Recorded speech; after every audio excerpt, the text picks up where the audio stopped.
I went to visit my son, expecting nothing more than a quiet afternoon together, but he insisted we stop by a cafe first. While he stepped outside to take a call, the owner suddenly grabbed my wrist, his voice low and urgent. "Your son doesn't come here for coffee. He meets someone in the back alley every morning. See for yourself." I left the steaming cup of coffee behind, quietly left my seat, and followed my son's back into the damp alley behind the shop. 10 minutes later, everything I thought I understood began to change. Before we go further, thank you for being here. Don't forget to like, subscribe, and drop a comment telling me where you're watching from. It always means a lot. Just a quick note, parts of this story are creatively adapted, and any similarities to real names or locations are entirely unintentional. The smell of burnt espresso usually grounds me, but today it felt like a warning, the first structural flaw in the perfect polished lie my son had built around my life.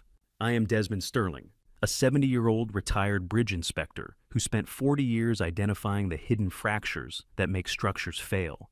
I never expected the most dangerous crack to be in my own son's heart. I sat at the far end of the counter at the Rusty Bean, my fingers tracing the deep, honest grain of the mahogany bar. It was a stark contrast to the cold white marble that dominated Julian's mansion, a house so sterile I felt like a specimen under glass. My son calls it a smart home, but to me it feels like a high-tech cage. I am not even allowed to touch the thermostat. Julian claims the climate is optimized for my health, yet I have never felt more chilled than I do in his living room, surrounded by furniture that costs more than my first mortgage but offers no place to actually rest. My retirement was supposed to be a quiet span across the river, but Julian has turned it into a curated imprisonment. He treats me like a legacy asset he's trying to preserve, yet he never looks me in the eye long enough to see if the foundation is still holding. I shifted on the wooden stool, the familiar ache in my back, acting as a reminder of the real world outside this zip code of manicured lawns. Caleb Henderson, the 48-year-old owner of the Rusty Bean, wiped down the mahogany counter with a hand that still bore the scars of his early days in the Merchant Marines. He moved with a heavy rhythmic grace, the kind earned through years of hauling lines in gray Atlantic swells. He caught my eye and paused the wet rag resting on the wood. Another morning in the showroom, Desi asked, his voice low enough to slide under the hiss of the milk steamer. I managed a tight smile. "It's a house, Caleb, not a home," I replied. He nodded, knowing exactly what I meant. A bridge doesn't collapse all at once. It groans in a language only those who built it can understand. I have spent my life listening to those groans, hearing the way steel tires under the weight of too many winters. And lately, the house Julian built for me has been screaming. Caleb didn't offer the usual gossip today. Instead, he leaned over the counter, his broad shoulders casting a shadow over my empty ceramic mug. There was a tension in his jaw I hadn't seen before, a nervous energy that felt out of place in a shop that usually breathed with the slow tempo of a Saturday morning. He pulled the carafe from the machine and refilled my cup, but his eyes were darting toward the front window, watching the street as if he expected a storm to break. "Desmond, your son. He's not just on a business call out there," Caleb whispered, his voice barely audible over the hum of the grinder. I felt a cold prickle at the base of my neck. "He's been coming here every morning for a week, but he never stays for the coffee. He meets a man in the back alley, a man who looks like a walking funeral, expensive black suit, eyes like flint." Caleb leaned in closer, and I could see the faint sheen of cold sweat on his palms. I heard them yesterday when I was taking out the trash. He's meeting a shark named Thorne. Silas Thorne. They were talking about the Elm Street deed Desmond. Julian was selling the floor right out from under my boots. The name Silas Thorne didn't mean much to me, but the way Caleb said it with a shudder that moved through his entire frame told me everything I needed to know. My house on Elm Street was the only thing I had left that was truly mine. The place where Annette and I had raised Julian, the place where every scratch on the doorframe was a chapter of our history. I sat there, the bitter taste of dregs in the bottom of a ceramic mug coating my tongue. My mind raced, trying to find a structural reason why my son would be discussing my home with a man like Thorne. Caleb reached out his scarred hand, briefly covering mine. "My mother never forgot what Annette did," he said, his voice thick with a sudden gravity. "When the Merchant Marines sent me home, with nothing but scars, it was your wife who kept my family afloat. She brought over groceries when we were too proud to ask. She paid for my daughter's medicine and told us it was a loan she never intended to collect. Neither did I forget Des. That's why I'm telling you this. Thorne doesn't negotiate. He liquidates. He's a scavenger who picks over the remains of men who have lost their way. And right now, Julian looks like he's wandering in the dark. I looked at Caleb and saw the debt of gratitude written in the lines around his eyes. It was a humbling moment. Have you ever looked at your own blood and realized you didn't recognize the DNA? I stared at the reflection in my coffee, wondering how the boy I taught to respect the strength of a well-placed beam had become a man who traded in shadows. Caleb pulled back his eyes, returning to the back door of the shop. He reached into his apron pocket and produced a folded napkin, sliding it across the mahogany toward me. There was a time scrawled on it in hurried ink. He's meeting him again, right now. In the back, he said. The air in the shop suddenly felt too thick to breathe the smell of over-roasted espresso beans turning acrid. I didn't finish my coffee. The steam was still rising as I stood up my old joint, screaming that I was about to walk into a storm I couldn't navigate with a cane.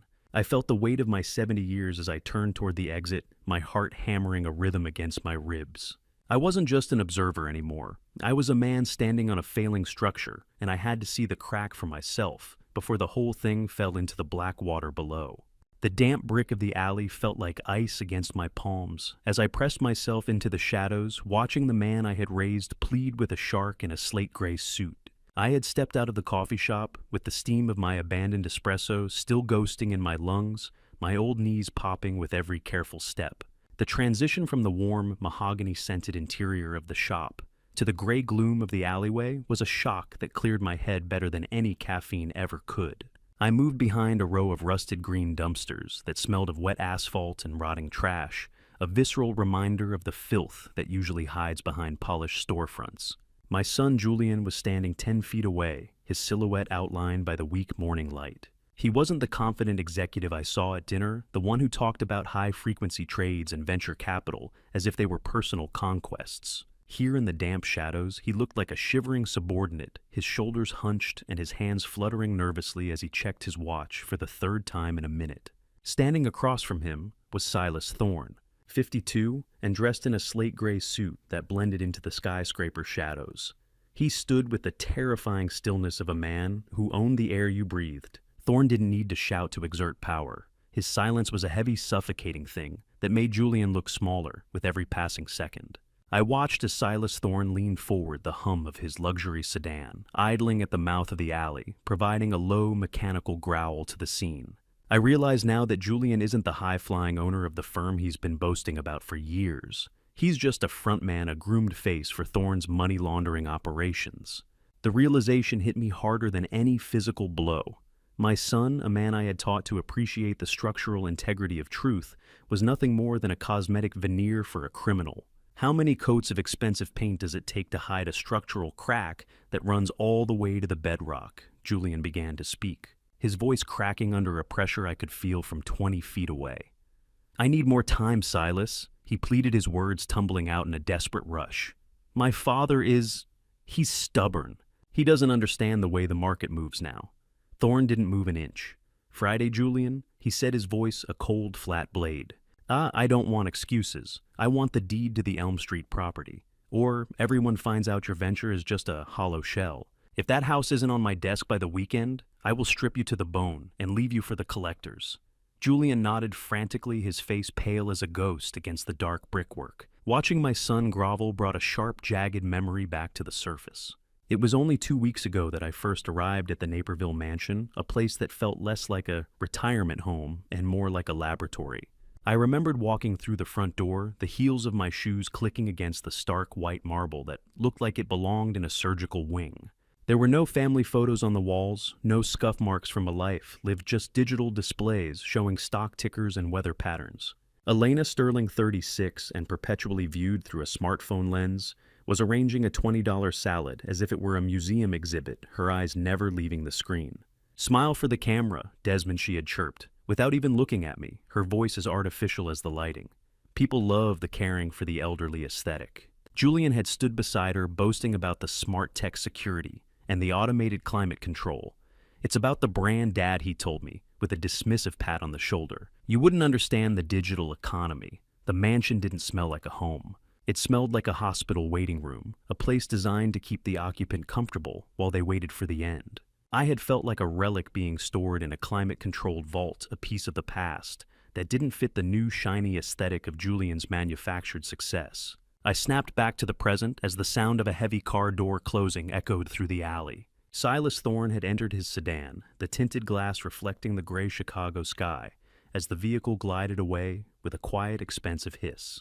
Julian stayed where he was, leaning his forehead against the damp brick wall. For a moment, he looked as if he might collapse, his breathing coming in ragged, shallow gasps. I stood in the dark, my heart aching with a grief that felt more permanent than the one I carried for Annette. "I'm sorry, Annette," I whispered into the collar of my coat. I didn't see the rot until it reached the foundation. I realized then that my son wasn't just a failure in business. He was a predator who viewed me as a resource to be consumed, a piece of collateral to be traded away to save his own skin. The rain began to fall not as a cleansing shower, but as a cold weight that made my old municipal jacket feel like a suit of lead. I watched Julian pull out his phone, his thumb tapping the screen with a frantic energy. He put it to his ear, and even from my hiding spot, I could hear the cold steel in his tone as he spoke to Elena. "The old man is at the coffee shop," he snapped. "Start the transition. We can't wait for him to sign anymore. Just get the files ready." He didn't look back as he walked toward his own car, his footsteps heavy and uneven. I stayed in the shadows long after he was gone, the cold from the brick wall having seeped through my jacket and into my bones. They weren't waiting for my signature anymore. They were preparing to take it by force, and I had exactly 3 days to find the one thing Julian had forgotten I possessed. I wasn't just a retired inspector with a cane. I was a man who knew how to find the hidden fractures in any structure, and before Friday came, I was going to find the crack that would bring Julian's entire hollow world down around his ears. My fingers gripped the handle of my cane, the wood feeling solid and real in a world made of glass and lies. I would go back to that marble-clutch mansion, and I would play the part of the confused aging father until the moment was right to pull the pin. Walking back into my son's house felt like stepping into a refrigerated vault. Everything was perfectly preserved, expensive, and entirely devoid of life. I kept my hand steady on the handle of my cane, the wood offering a tactile honesty that the rest of this foyer lacked. I had spent the last hour in a damp alleyway witnessing a betrayal that should have broken me, but instead it had sharpened my focus. As the heavy front door clicked shut with a sound like a hydraulic press, I adjusted my expression. I needed to be the Desmond they expected, the aging father, whose mind was starting to fray at the edges like an old rope. I let my shoulders slump just an extra inch, and allowed my gaze to wander aimlessly across the vast expanse of white marble that made the entryway look like a high-end mausoleum.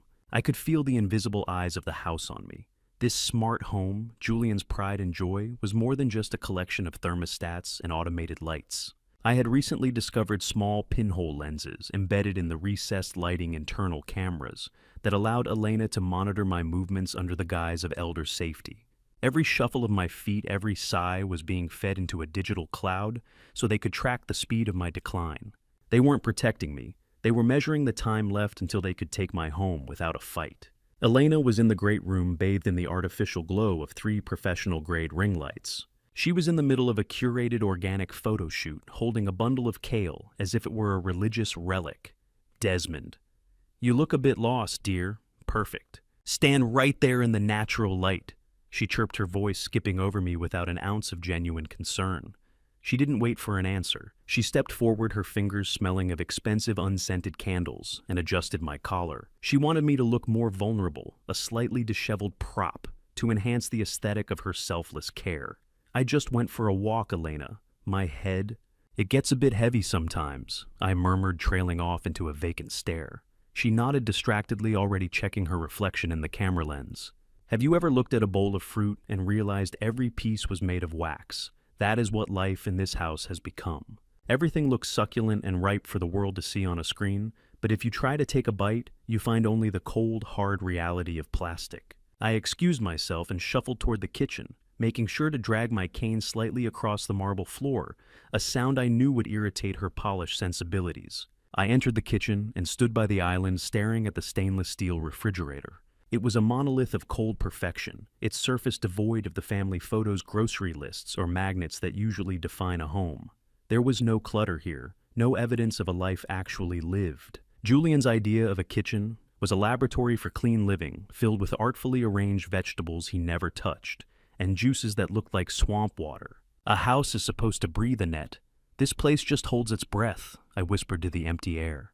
I thought of the woodshop we had built together at our home on Elm Street. Every scratch on those workbenches told a story of a project completed or a lesson learned. There the wood felt warm because it had absorbed the sweat of our labor. Here the marble felt like a tombstone, sapping the heat from my palms. Julian wasn't my son anymore. He was a broker, and I was the stock he was waiting to liquidate. I watched the digital clock on the oven pulse with a silent, rhythmic green light, counting down the minutes until dinner, when I would have to face the man who had traded my past for a temporary reprieve from his own failures. Julian returned home an hour later, the sound of his electric SUV in the driveway barely a whisper. When he walked into the dining room, the air seemed to thin. His eyes were bloodshot, the whites of them mapped with tiny red veins that betrayed the jittery energy I'd seen in the alleyway. He was trying to play the part of the successful provider, but his movements were jerky, his smiles too wide and too brief. We sat down to a dinner of overprocessed salad and some form of steamed white fish that tasted like nothing at all. The clink of silverware against fine china sounded like the ticking of a countdown clock in the oppressive silence. "We're so glad you're here, Dad. We just want to make sure you're secure." For the long haul, Julian said, his voice straining for a tone of fake sentimentality. I watched his pupils dilated with a cocktail of greed and fear as he glanced toward the stack of mail by the door. He was hunting for the deed, waiting for the moment to strike. "The long haul is a lot shorter when you're 70. "Julian," I replied, keeping my voice firm but reflective. I used my starched linen napkin to dab at my mouth. The fabric was so stiff, it felt like I was wiping my face with a sheet of cardboard. I noticed Julian's hand tremble as he reached for the wine decanter. It wasn't just the nerves of a liar. I caught the glint of gold and sapphire on his wrist, a high-end luxury watch that hadn't been there this morning. It was a heavy, vulgar thing that screamed of a recent desperate purchase. I realized then that the transition Julian had mentioned in the alley had already begun. He had likely liquidated one of my smaller assets or taken a high-interest loan against his own reputation to pay Silas Thorne a temporary bribe. He was drowning, and he was using my legacy as his life raft. As Julian stood up and raised his glass, toasting to family, I caught my own reflection in the polished marble of the table. The overhead lights cast shadows across my face, deepening the lines of my 70 years. I didn't look like the victim he thought I was. I didn't look like a man whose mind was fading into the fog. I looked like a man who had inspected enough failing structures to know exactly where to place the charges. I looked like a man who was about to burn the showroom down, and as the wine touched my lips, I knew the 3-day countdown had officially started. Julian didn't even wait for the wine to settle in our glasses before he produced the leather folder, a black heavy thing that landed on the marble with the finality of a coffin lid. The resonance of the strike seemed to vibrate through the table, unseating the hollow warmth of the dinner toast. My son cleared his throat, a sharp practiced sound that acted as a curtain raiser for the performance he had been rehearsing in his head. I sat back, keeping my expression neutral, my hands resting lightly on the edge of the table. I was still Desmond Sterling, the man who had spent 40 years looking for the small, invisible fractures that precede a collapse, and right now, the air in this room was thick with the scent of a structure under too much stress. Julian flipped the folder open, and the smell of fresh printer ink rose to meet me, mingling unpleasantly with the aroma of the flavorless salmon. He began the pitch with a rapid-fire sequence of corporate buzzwords that felt like they had been scrubbed of all human meaning. Growth, legacy, risk mitigation. They tumbled out of his mouth in a rehearsed cadence designed to overwhelm an elderly mind. He spoke of autonomous wealth management and AI-driven investment projections, pointing a manicured finger at high-gloss charts that featured aggressive neon green lines spiking toward the top of the page. "This is the future, Dad," he said, his voice rising with a frantic sort of enthusiasm. "It's an exclusive tier of venture capital. It'll make sure you never have to worry about a bill again for the rest of your life." I watched his eyes, noticing how they darted to the dining room doorway every time a floorboard creaked in the hallway. He wasn't looking for a ghost. He was looking for Silas Thorne, as if expecting the man to burst in and demand a progress report. "I've never been afraid of bills, Julian," I replied, my voice calm and reflective. "I've only ever been afraid of debt. It's a weight that bends a man's spine until he forgets how to look at the horizon." Julian's smile faltered for a fraction of a second, but he recovered quickly, leaning in closer. "Have you ever seen a man drown in silk? It's a lot quieter than the ocean, but just as final." That was what I saw in front of me, my son draped in his expensive suits and living in a house of glass, gasping for air, while trying to pretend he was a captain of industry. He flipped to a page featuring a complex diagram of interconnected nodes. The AI projections on the paper looked like a cardiac monitor spiking with greed flatlining on truth. I leaned forward, squinting at the fine print at the bottom of the page. That was when I saw it. The venture capital logo in the header was slightly pixelated at the edges, a telltale sign of a home-printed forgery. He hadn't even bothered to get professional documents. He had likely mocked this up in his home office an hour before dinner, desperate to create a paper trail that looked official to a man he believed was too senile to notice a digital blur. Elena stopped her social media recording, the red light on her phone finally clicking off, and joined the table. She acted as the voice of reason, her tone dripping with a manufactured sweetness that made my skin crawl. She touched my hand with a manicured finger that felt like a needle, cold and sharp. "Think of the peace, Desmond," she murmured. "No more leaking roofs at the Elm Street place. No more yard work or worrying about the taxes on a property that's clearly becoming a burden. It's about tranquility." She spoke of my heritage as if it were a rusted anchor dragging behind a yacht. "The orchard doesn't feel like a burden when the apples are ripe, Elena," I said, looking her directly in the eye. "It feels like a promise kept." She didn't flinch, but her grip on my hand tightened ever so slightly, a physical manifestation of her impatience. They were a team, a pair of scavengers trying to pick the meat off a legacy they hadn't helped build. Julian flipped to the final page of the folder. There at the very bottom was a single stark blank line next to my name. He emphasized that the entry into this high-tier portfolio required liquidity, the kind of liquidity that could only be achieved by the immediate sale of the Elm Street estate. "It's a $4.5 million opportunity," Dad Julian said, his voice dropping to a conspiratorial whisper. "Most people wait their whole lives for a door like this to open." "A door that opens usually means someone else is closing one behind you," I countered, feeling the weight of the moment. He wasn't asking for my blessing. He was asking for the keys to my soul for a sum he had already spent in his head to settle a debt with a shark. I could hear the sound of his foot tapping rhythmically against the floor under the table, a frantic, desperate beat that gave away the terror hidden behind his corporate mask. Julian reached into the pocket of his silk blazer and produced a fountain pen. It was a beautiful instrument, heavy and expensive, crafted from black resin with gold accents. He unscrewed the cap with a flourish and handed it to me, waiting with bated breath for the signature that would finalize his theft. The pen felt as heavy as a lead pipe as it touched my palm. I looked down at the cap, and my heart skipped a beat. Embossed on the gold crest of the pen was the same intricate entwined logo I had seen on Silas Thorne's cufflinks in the damp shadows of the alleyway. Julian was handing me the very tool Thorne had given him to gut me. I held the pen over the paper, the gold nib trembling just a fraction of an inch above the line that would sign my life away. The silence in the room became a physical weight pressing against my eardrums as I stared at the blank space where my name was supposed to go. The gold nib of the fountain pen caught the chandelier light, a tiny glittering tooth, ready to bite into the only legacy I had left. But my hand didn't move, because a bridge inspector knows when a structure is under too much tension. I stared at the blank signature line, letting the clock on the mantel tick away the seconds of Julian's patience. The silence in the dining room was so absolute, I could hear the hum of the climate control system and the frantic, shallow rhythm of my son's breathing. He and Elena were leaning in their shadows, stretching across the forged documents like predatory birds waiting for a carcass to stop twitching. Julian's hand, still outstretched, began to tremble. I took a slow breath, noticing for the first time that his expensive charcoal gray suit jacket had a small telltale dry cleaning tag from a budget wholesaler tucked near the cuff. It was a pathetic crack in his polished veneer. He was literally wearing his last remaining assets to maintain the lie. He wasn't a mogul. He was a man playing dress-up in a house built of glass and borrowed time.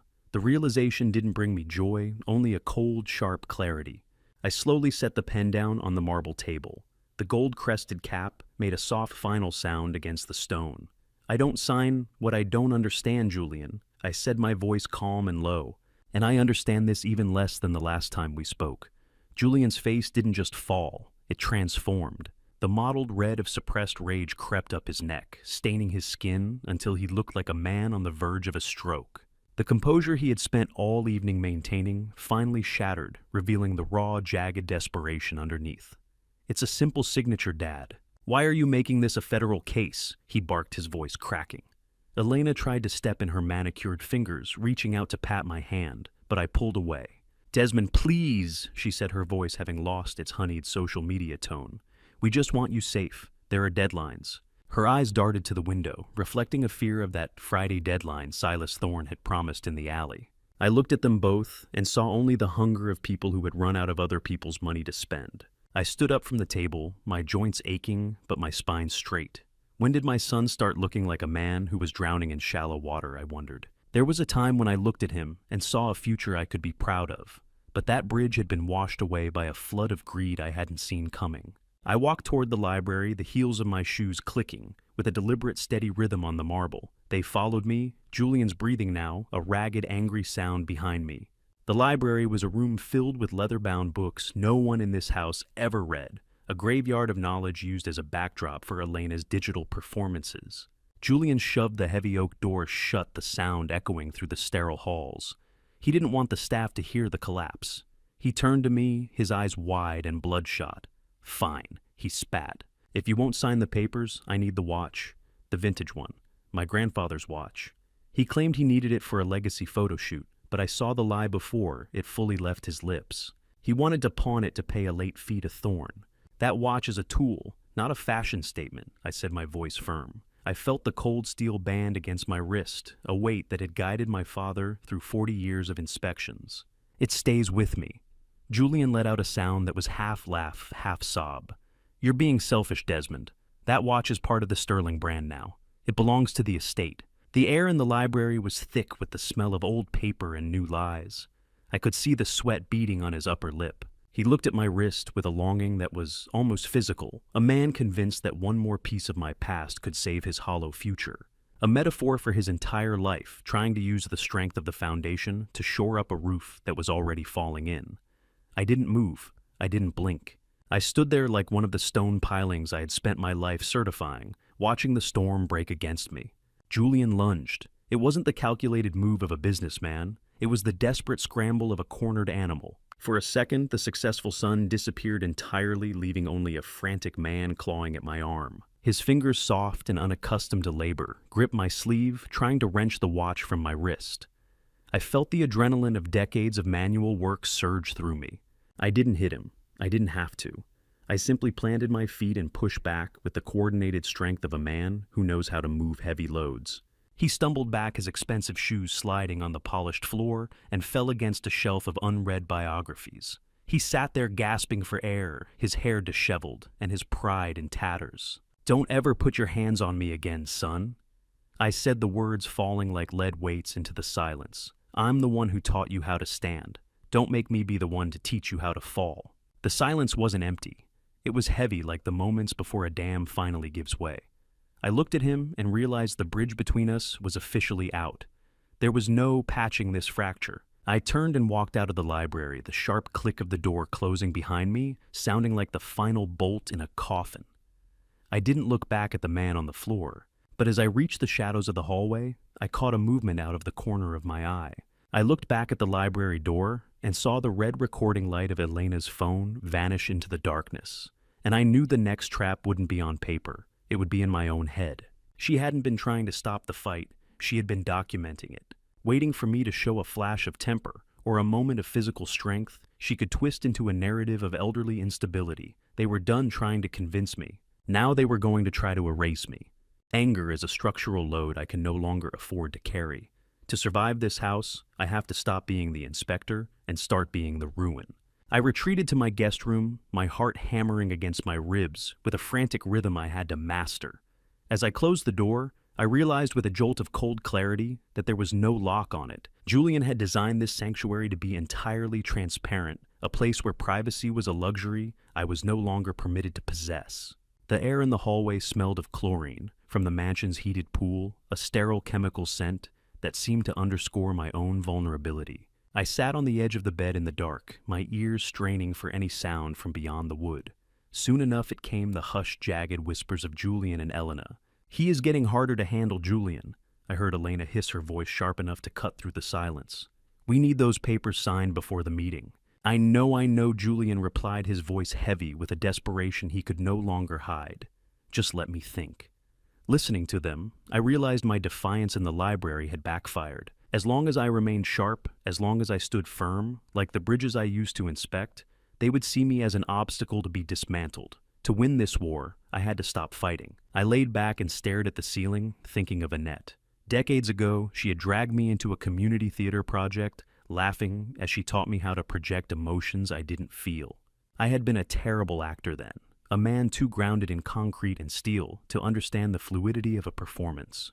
But as I lay in the dark of my son's house, I realized those lessons were the only tools I had left to save my life. A man in my position has to learn that a blank stare can be a sharper tool than a carpenter's chisel. I began to practice the slackening of my jaw, the slight glazing of my eyes the way a person looks when they are searching for a memory that has already turned to smoke. I had to become the very thing they feared and desired, a mind in collapse. By the time the morning sun began to bleed through the designer curtains, I was no longer Desmond Sterling the inspector. I was a man lost in the fog of his own history. I made my way to the kitchen, making sure to stumble slightly as I crossed the threshold. Julian was already there nursing a cup of black coffee while the fan of his laptop whirred like an overworked heart. I stood in the center of the room, looking around with a manufactured confusion. "Julian, did your mother say when she'd be back?" I asked, my voice thin and wavering. I wanted her to see the garden. I watched Julian's face. For a heartbeat, there was irritation, the habit of a son who expected better of his father. But then I saw the shift. A flicker of predatory interest ignited in his eyes, a spark of hope that his problems were about to solve themselves. "Dad, Mom has been gone for 8 years, he said, his voice dropping into a tone of mock concern that made my stomach churn. "You know that." I let my hand tremble as I reached for the counter, leaning on the cold marble for support. 8 years, I whispered, rubbing my temples. "No, that can't be right. We were just talking about the harvest." I saw the greed in Julian's eyes bloom like a fungus. To him, my confusion wasn't a tragedy. It was an opportunity. I moved toward the cabinets, opening one, then another, then closing them with a frustrated sigh. "Where are the mugs?" "Julian, I can't find the mugs." I had used those same mugs every morning for 2 weeks, but now I stood before the shelves as if they were a foreign landscape. Elena entered the room, then her eyes widening as Julian gave her a subtle, triumphant nod. She walked over and touched my shoulder, her fingers cold and possessive. "Don't you worry about a thing, Desmond," she said, her voice dripping with artificial sweetness. "We're right here to take care of everything." I looked at her, letting my gaze drift past her shoulder. Is it Tuesday, I thought. For sure it was Tuesday. I asked the question again 10 minutes later, and then once more, as Julian poured me a cup of coffee, adding an overly sweetened artificial creamer that tasted like chemicals. "It's Wednesday, Desmond," Julian said, exchanging a look of shared victory with Elena across the breakfast table. It was the look of two wolves watching a deer begin to limp. They were already celebrating my descent, believing the bridge was finally failing. Have you ever had to mourn your own mind just to keep your soul intact? It is a lonely kind of theater. I sat there sipping the cloying coffee, watching them relax into their overconfidence. They began to speak over me as if I were a piece of furniture, discussing their plans with a sloppy disregard for my presence. As Julian leaned over to comfort me, his hand resting on my arm, with a weight that felt like a shackle, I noticed him reach into his laptop bag. He subtly pulled out a second identical set of papers. He wasn't going to wait for my signature anymore. He had a backup plan, something that would likely involve a doctor's note or a power of attorney, fueled by the very performance I was giving him. My heart hammered, but I kept my face vacant. They thought I was losing my way in the fog of my own memories, but they didn't realize I was the one creating the weather. I was the ruin they wanted, and soon I would be the collapse they never saw coming. The moment the electronic lock on the front door chirped its finality, my spine straightened with a crack that felt like a bridge truss snapping back into place. I stood in the center of the great room, the fog I had so carefully projected over my eyes evaporating instantly. For the last 24 hours, I had played the part of the fading patriarch, a man whose memories were fraying like old hemp rope. They thought I was losing my way in the fog, but they didn't realize I was the one creating the weather. I listened to the steady hum of Julian's electric SUV as it pulled out of the driveway, taking my son and his performative wife toward their next high-stakes deception. Only when the silence of the mansion became absolute did I allow myself to move. I didn't shuffle. I didn't lean on the walls for support. I walked with the silent, measured efficiency of a man who spent 40 years inspecting structural shadows, looking for the cracks that everyone else was too busy to notice. Being perceived as senile has made me essentially invisible in this sterile fortress, and invisibility is a powerful tool for an inspector. Over the last 3 days, while I was supposedly looking for my lost slippers, I had been planting small voice-activated recorders in the decorative alcoves and behind the designer vases. I had 3 bugs running now, capturing the hushed whispers that Julian and Elena thought were private. I confirmed they were gone by checking the smart home app on my tablet, a device I had accidentally learned to navigate while feigning total confusion with the television remote. The house was mine for the next 4 hours. I felt a surge of cold empowerment. "I'm not the one losing my mind, Julian," I whispered to the empty marble-clad air. "I'm just the only one actually using it." My first stop was the office, the heart of Julian's hollow empire. Being a ghost in your own home has its perks. Ghosts can walk through walls of lies. I entered Julian's workspace, a room that smelled of ozone from the server rack and the cloying scent of his expensive cologne. It was a space designed to intimidate, filled with awards for ventures that I now suspected were nothing more than cosmetic shells. Luck was with me. In his haste to meet the Friday deadline imposed by Silas Thorne, Julian had left his secondary laptop open on the heavy mahogany desk, one of the few real pieces of wood he had kept from our old life. The screen was dark, but the power light was blinking like a nervous pulse. I sat in his ergonomic chair, my fingers hovering over the keys. I didn't need a hacker's skill to get in. I knew my son's vanity better than he did. I tried the name of his first dog, a golden retriever he had cried over for a week when he was 10. The password clicked. The desktop materialized a chaotic sprawl of spreadsheets and encrypted folders that Julian clearly thought were beyond my comprehension. I navigated straight to the private browser history, my eyes scanning the URLs with clinical precision. How does a man wake up one day and decide his father's life is just another chip on the poker table? The answer was splayed across the screen in sickening detail. Julian hadn't just made a few bad investments. He was a regular at an offshore site called Veritas Betting. I opened the most recent tab and felt a jolt of horror. The live balance was deep in the red, a digital wound that refused to clot. I scrolled through the transaction history, my breath hitching, as I saw a series of frantic high-stakes losses totaling over $200,000 in just the last 48 hours. Julian wasn't a businessman in a slump. He was a desperate addict trying to gamble his way out of a grave he had already dug. He wasn't trying to build a legacy with the Elm Street property. He was trying to pay off the house's mortgage of blood before Thorne decided to foreclose on his life. The laptop screen glowed with a sickly green light, casting Julian's debts across my face like a toxic shadow. I felt a wave of disgust so potent it made my hands shake. 4.5 million wouldn't save you, Julian, I thought, staring at the scrolling red numbers. You'd just double down on the apocalypse. He was ready to sell the house. Annette and I had built the house where he took his first steps, just to stay at the table for one more losing hand. I began to download the logs to a secure drive, but a notification popped up in the corner of the screen, an email from Silas Thorne. The subject line read, "Final appraisal of the Sterling Trust." My blood turned to ice. I opened it and found a PDF attachment. Julian had already scanned and submitted the trust documents to Thorne's legal team without my knowledge, likely using a digital signature he had forged from my old municipal records. He hadn't even waited for the performance to end before he sold the theater from under me. I stood up, the blue light of the monitor reflecting off my glasses. My eyes felt dry, my heart heavy with the finality of what I had discovered. I wasn't just fighting a greedy son anymore. I was fighting a man who had lost all sense of structural integrity. A man who would let the whole bridge collapse just to see if he could catch a falling coin. I closed the laptop, making sure it looked exactly as he had left it. The clicking sound of the keyboard in the otherwise silent house felt like the last bolts being hammered into a coffin. I needed more than digital evidence. I needed the physical reality of his desperation. As I turned to leave the office, I heard a strange rhythmic rattling sound coming from the kitchen down the hall. It was a small sound, but in the silence of the mansion, it was as loud as a structural groan. I headed toward the kitchen, my mind already calculating the next move, in a game Julian didn't even know I was playing. He thought he was the architect of my demise, but he had forgotten that I was the one who taught him how to read a blueprint. The foundation was rotting, and it was time to see just how deep the decay went. Digital debts are ghosts that haunt a screen, but the physical weight of a final notice is a structural load that no foundation can sustain for long. I closed the laptop in Julian's office, the click of the lid sounding like a gavel, and followed that strange rhythmic rattling into the kitchen. The mansion was too quiet, a sterile vacuum that seemed to amplify every small sound of rot. I found the source in the massive kitchen island, a slab of marble so cold and polished it looked like a mortuary table. One of the deep lower drawers was slightly ajar, and as the central air kicked on, the draft caused a loose stack of papers inside to shiver against the metal sliders.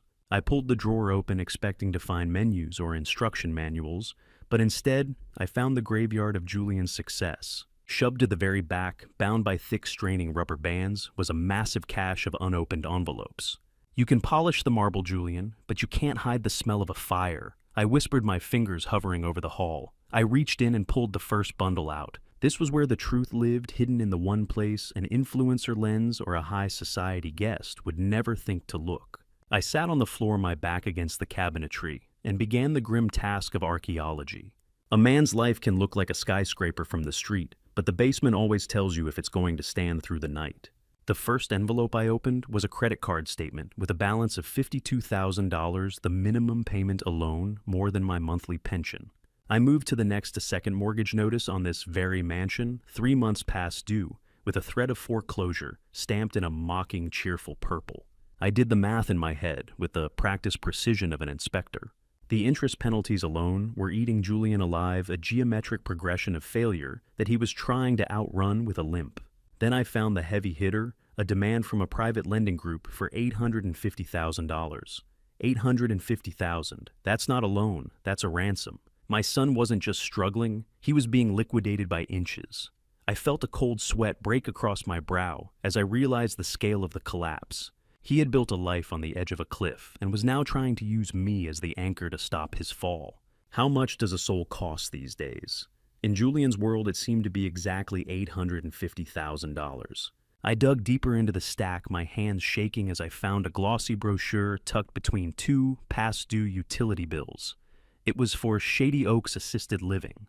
My heart skipped a beat when I saw my own name scrawled on the reserved line for the smallest, cheapest unit they offered. It wasn't just a brochure, it was an intake plan. Julian wasn't planning for my comfort. He was measuring me for a room with a bolted door. The entry twist felt like a physical blow to the solar plexus. He intended to move me into a facility the moment the Elm Street money cleared, ensuring I was out of the way, while he used the remains of my life to patch the holes in his. I stared at the bright artificial smiles of the seniors on the cover, realizing that to my son, I was no longer a father. I was just a deed with a heartbeat, a problematic asset that needed to be managed and then stored. I moved to a smaller bundle of mail, these ones addressed to Elena. They were cash advance notices, high-interest bridges used to fund her charity influencer events. She was just as complicit and desperate as Julian, her entire persona, a cathedral built out of cardboard and credit. They were 2 scavengers picking at each other's bones while they waited for me to die. The envelopes were red. The ink was red. My vision was starting to turn red too. The betrayal was so complete, it felt structural, a failure of every weight-bearing pillar I had tried to install in Julian's character. I found one last letter at the bottom, bearing the logo of a legal firm representing Apex Private Equity Silas Thorne's company. The language was clinical and lethal. It explicitly mentioned the Elm Street property as the only viable collateral remaining to prevent immediate asset liquidation. Thorne wasn't just a lender, he was the foreman of Julian's demolition, and he was coming for my house to settle a debt I hadn't signed for. I felt a crushing weight in my chest as the full picture finally solidified. Julian didn't want me to retire in peace. He needed me to drown so he could use my home as a life raft. He was ready to throw me into a budget nursing home and pave over Annette's orchard just to keep his hollow showroom for another month. I stood up, my joints screaming, and began to meticulously slide the letters back into the drawer. I placed the rubber bands exactly as they had been, erasing any sign of my presence. I slid the drawer shut with a click that sounded like a hammer cocking on a pistol, because now I wasn't just defending my home, I was going to war for my life. I stood in the silent kitchen, looking at the vibrant, expensive surfaces that hid so much rot, and I knew the act of the confused old man had to become even more convincing. I wasn't just an inspector anymore, I was the demolition expert. As I turned to leave, a tablet on the counter began to vibrate, a new notification light, blinking like a signal fire. It was time to see what Elena was telling the world while they waited for me to break. The tablet on the counter buzzed like a trapped hornet, and when I swiped the screen, I found the digital knife Elena had been sharpening behind my back. I stood in the silent kitchen of the Sterling mansion, my pulse a steady clinical beat that belied the fire in my chest. Elena had left the device unlocked, a sign of the overconfidence my senile performance had gifted her. I navigated through her apps until I found her public social media profile. There it was, posted only an hour ago, the photo she had taken of me, looking lost and disheveled by the window. The caption was a masterpiece of passive-aggressive cruelty. "It's so heartbreaking to see a strong man become a shadow," she had written, followed by hashtags for dementia, awareness, and family first. She painted herself as the heroic caregiver, a saint burdened by the slow erasure of a man she barely knew. I scrolled through the comments, a tide of pity from strangers who praised her strength and lamented my decline. But as I dug deeper into the settings, I found the true rot. Elena had enabled ad revenue on the posts featuring my simulated confusion. She wasn't just building a public record to justify committing me to Shady Oaks. She was literally profiting from the image of my broken mind. "I am not a shadow yet, Elena. I'm the one holding the flashlight," I whispered, the high-pitched electronic whine of the notifications sounding like a countdown. How much of a person can you erase with a few clever hashtags and a well-timed sigh? I felt a cold, sharp violation as I realized the strangers in the comments were being recruited as witnesses for my eventual disappearance. They were the jury, and Elena was the prosecutor, and I was being convicted of incompetence in a court of public opinion before I even knew the trial had begun. I set the tablet back exactly where I had found it, making sure the screen was dark. I needed to move to breathe, but my thoughts were interrupted by a sharp, impatient knocking at the front door. It wasn't the polite tap of a neighbor or the rhythmic chime of a delivery driver. It was a demand. I moved to the foyer, my steps light and silent, and checked the security feed on the wall-mounted monitor. A man in his late 30s with a receding hairline and a clipboard gripped like a weapon stood on the porch, his eyes scanning the mansion with the cold efficiency of a liquidator. He wore a cheap, ill-fitting suit that smelled of stale cigarette smoke even through the digital interface. This was the appraiser Silas Thorne had mentioned in the alley. The vultures weren't just circling, they were landing. I realized then that the fading mind narrative Elena had so carefully constructed was now my primary defense. I couldn't be the man who defended his property. I had to be the structure that was too unstable to value. I opened the door, letting my jaw slacken and my eyes go dim, the vacant stare of the ruin I had practiced in the mirror. "I'm here for the walkthrough, Mr. Sterling. Your son said you were expecting me?" The man said, his voice a flat nasal rasp. He didn't look me in the eye. He looked at the crown molding and the marble floor, calculating the square footage of my life. "Walking? Oh, I don't walk much anymore." "Is it time for my oatmeal?" I asked, my voice thin and wavering. The appraiser looked at me like I was a condemned building, unaware that I was the one holding the demolition codes. He sighed a sound of profound annoyance and stepped past me into the house. He didn't ask for permission. He moved with the entitlement of a man who believed the person he was robbing was already dead.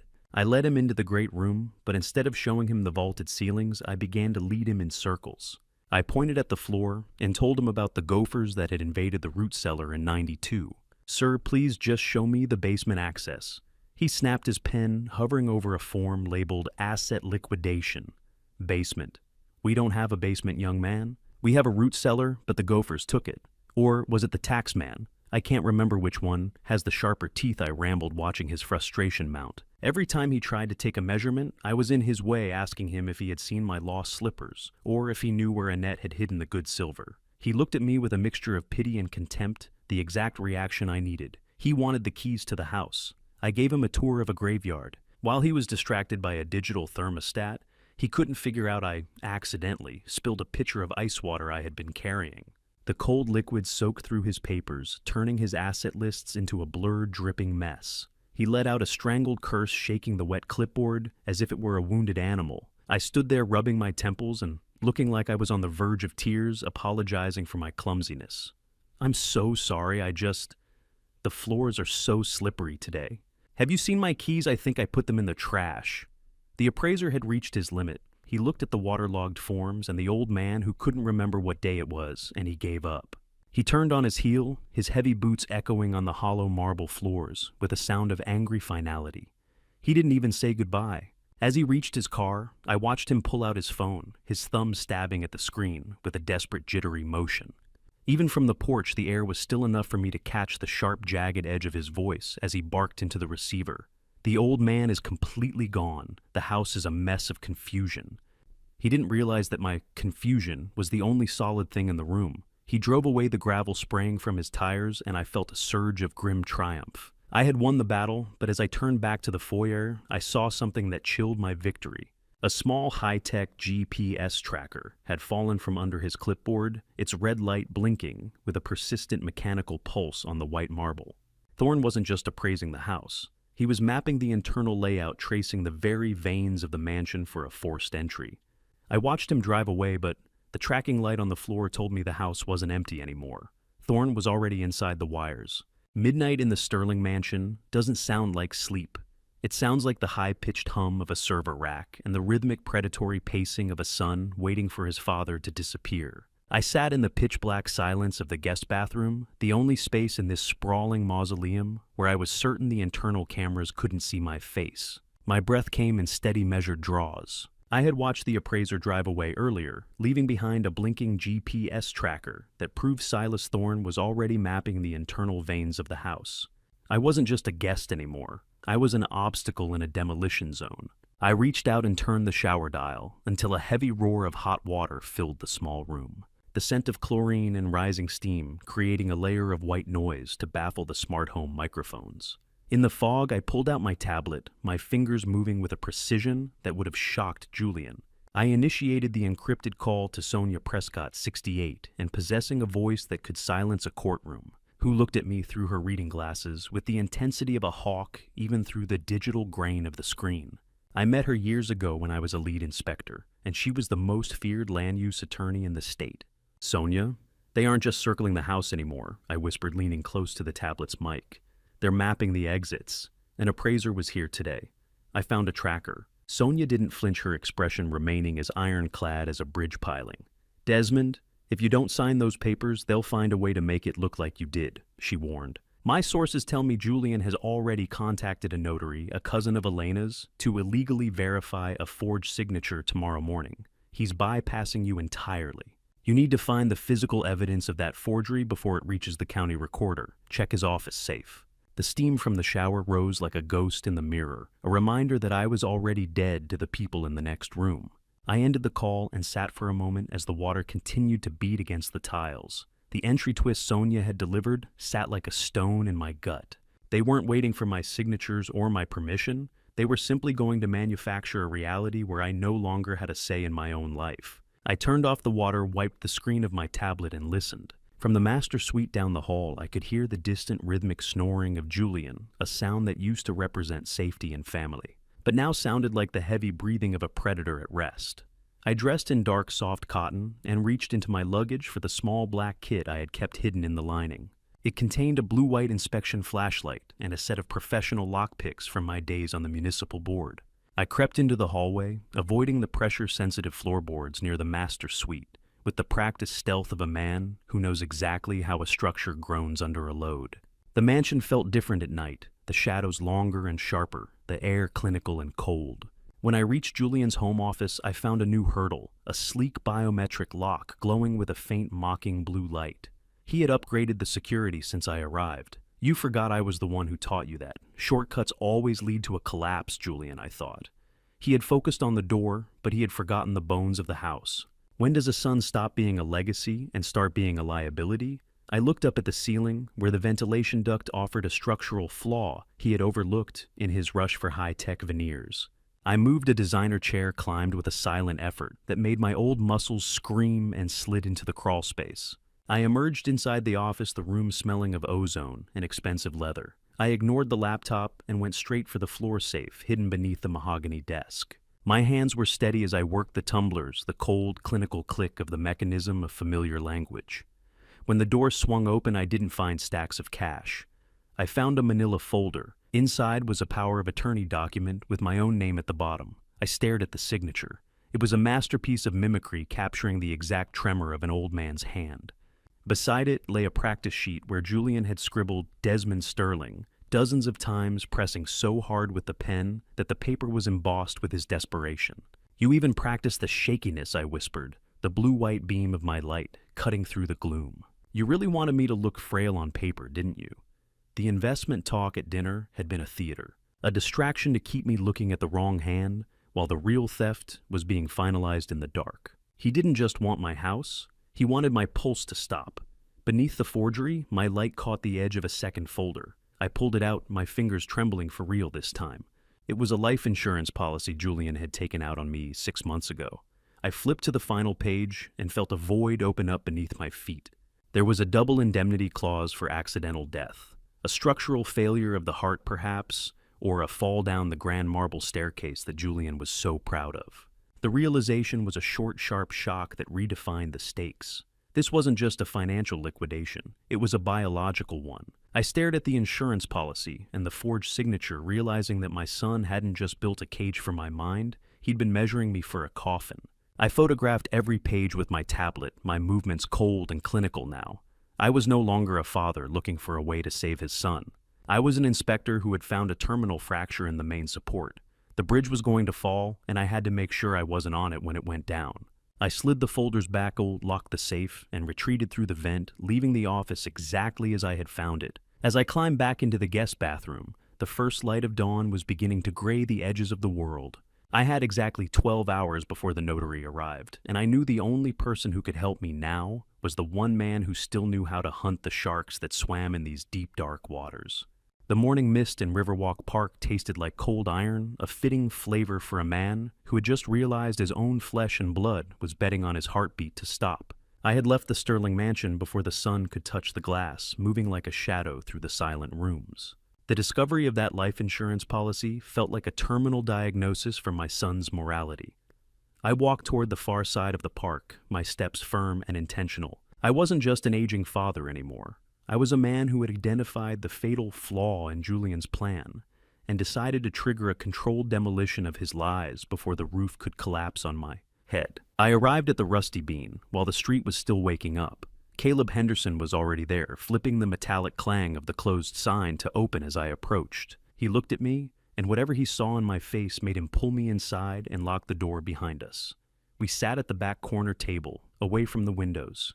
I didn't say a word as I pulled out my phone and swiped through the photos I had taken in Julian's office safe, the forged thus power of attorney. The practice sheets with my trembling signature mimicked dozens of times, and finally, the insurance policy. Caleb's breath hitched a ragged sound in the quiet shop. I thought it was just the house, Caleb, I whispered, my voice sounding older than I felt.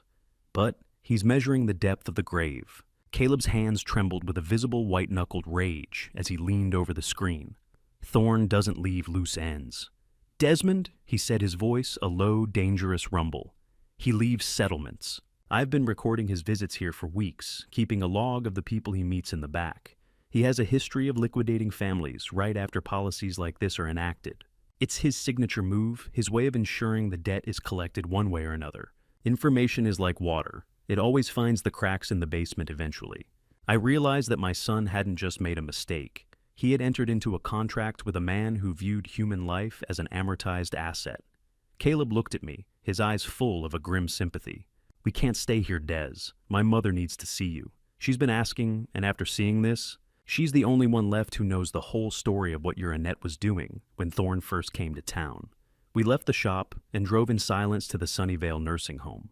The air inside was a thick mixture of floor wax and lavender, a scent that usually signaled the end of things, but today it felt like a library of secrets waiting to be read. Mrs. Henderson, a 90-year-old with white hair as fine as silk and eyes that had seen through the pretenses of 3 generations, sat in her wheelchair with the dignity of a queen in exile. She was positioned in a sun-drenched corner of the garden, watching the dust motes dance in the light. When she saw me, her eyes sharpened with a sudden piercing clarity. "Desmond Sterling," she said, her voice like dry parchment, "you look like you've finally seen the ghost that's been following you." She took my hand, her skin feeling papery and translucent, yet her grip was surprisingly firm. She told me about a time 30 years ago, when Silas Thorne first tried to bulldoze the local community land trust to build a mall. I listened stunned as she revealed that Annette had been the one to organize the legal firewall that stopped him. My wife had built a hidden infrastructure of protection for the neighborhood. A secret she never told me, because she wanted to keep the storm away from my door while I was busy inspecting the city's bridges. How many secrets can one marriage hold before the weight of them pulls the house down? I felt a surge of awe for the woman I had shared a bed with for 40 years, realizing she had been a warrior in the shadows long before I ever had to be. My son didn't just stumble into this. He's been a predator in training for a long time. Mrs. Henderson's eyes narrowed as she looked at me. "Julian came to see me a month ago, Desmond. He was charming at first, asking about the old days, about Annette's papers. He was trying to trick me into telling him where she kept her secret files. He's been hunting that trust for longer than you know. He knows the house on Elm Street is the only thing standing between him and Thorne's debt, and he's willing to burn down his mother's heart just to settle his tab. She leaned in closer, her face inches from mine. That orchard Annette planted wasn't just land, Desmond, it was a promise. Don't let that boy turn it into a high-rise. You fight like a Sterling. Use that wisdom you've gathered over 70 years. You take the match right out of his hand before he can strike it. I sat there in the morning sun, the bitter earthy taste of the dregs of the coffee Caleb had brought earlier, lingering on my tongue. The inspiration I felt was tempered by a cold, hard resolution. I wasn't just defending a piece of property, I was defending the soul of my wife's legacy and my own right to keep breathing. Mrs. Henderson watched me, a small, knowing smile on her lips, as she saw the iron return to my spine. I realized then that the war for Elm Street hadn't started a week ago. It had started in the silence of my own home, years before Annette took her last breath. I stood up and kissed the old woman's hand. I won't let him do it, I promised. I'll be the one to show him what happens when a structure is built on a lie. As Caleb led me back to the car, the world felt sharper, the colors of the garden more vivid. I was ready to return to the mansion, ready to put on the mask of the broken man one more time. But this time, I knew exactly where the weak points were in Julian's world. The foundation of his life was rotting, and I was the only inspector left to call for the demolition. I barely had time to wipe the Riverwalk mist from my coat before Julian's SUV was idling in the driveway, its engine purring with a predatory hunger that matched the look in my son's eyes. I had made a detour through the back garden to reach the side entrance, hoping to avoid a direct confrontation until I could settle my nerves. The revelation from Mrs. Henderson that Julian had been hunting Annette's secret trust files long before I even suspected a betrayal felt like a cold draft in a room I thought was sealed. I was still absorbing the fact that my wife had been a silent warrior against Silas Thorne, a man who now held my son by the throat. Before I could even reach for the door handle, the electronic lock chirped, and Julian stepped out, his face a masterpiece of forced, glossy sentimentality. He was already dressed in one of his sharp three-piece suits, looking like a man ready to close a deal rather than spend a morning with his father. "Desmond, there you are. I was getting worried," he said, his voice pitching high with an artificial cheer that set my teeth on edge. "I was thinking, Dad, maybe a trip to the old place would do you some good. Clear the cobwebs, you know. Collect some memories before we finalize the transition to the new estate." I leaned heavily on my cane, letting my shoulders slump just enough to satisfy his expectations. I had already taken the precaution of disabling the electronic tracking on my phone before I ever reached the nursing home earlier that morning. If Julian had checked his smart home dashboard, all he would see was a dead signal at a local diner. He thought I was wandering in the fog, but I was the one keeping him in the dark. "The cobwebs are the only things that haven't changed, Julian," I replied, keeping my tone weary and hollow. He nodded, ushering me toward the passenger seat, with a practiced efficiency that felt more like a shepherd moving a sheep toward a pen than a son helping his father. Being in the car with Julian was like sitting inside a high-speed centrifuge. Everything real was being spun out to the edges. The SUV smelled of high-grade leather upholstery and an expensive clinical scent that Julian called success. As we moved through the suburbs toward the city, he kept up a running commentary on the landscape, his fingers tapping a restless rhythm on the steering wheel. "Look at that corner, Dad. Used to be a hardware store. Now it's a tech hub. That's progress," he noted, gesturing toward a glass and steel monstrosity that had replaced a brick building I remembered from my youth. "Progress usually means someone lost their seat at the table," I countered, staring out the window. "How many memories do you have to kill before you can live comfortably in a lie?" I wondered as I watched the familiar sights of my life being paved over. Julian didn't answer. He just increased the speed, his eyes fixed on the road ahead with a singular, desperate focus. He wasn't just driving us to the old house. He was trying to outrun the ghost of Silas Thorne. We pulled onto Elm Street, the gravel crunching under the heavy tires, with a sound that felt like bone breaking. The old house stood there, framed by the orchard Annette had planted, looking dignified, despite the neglect of the last few months.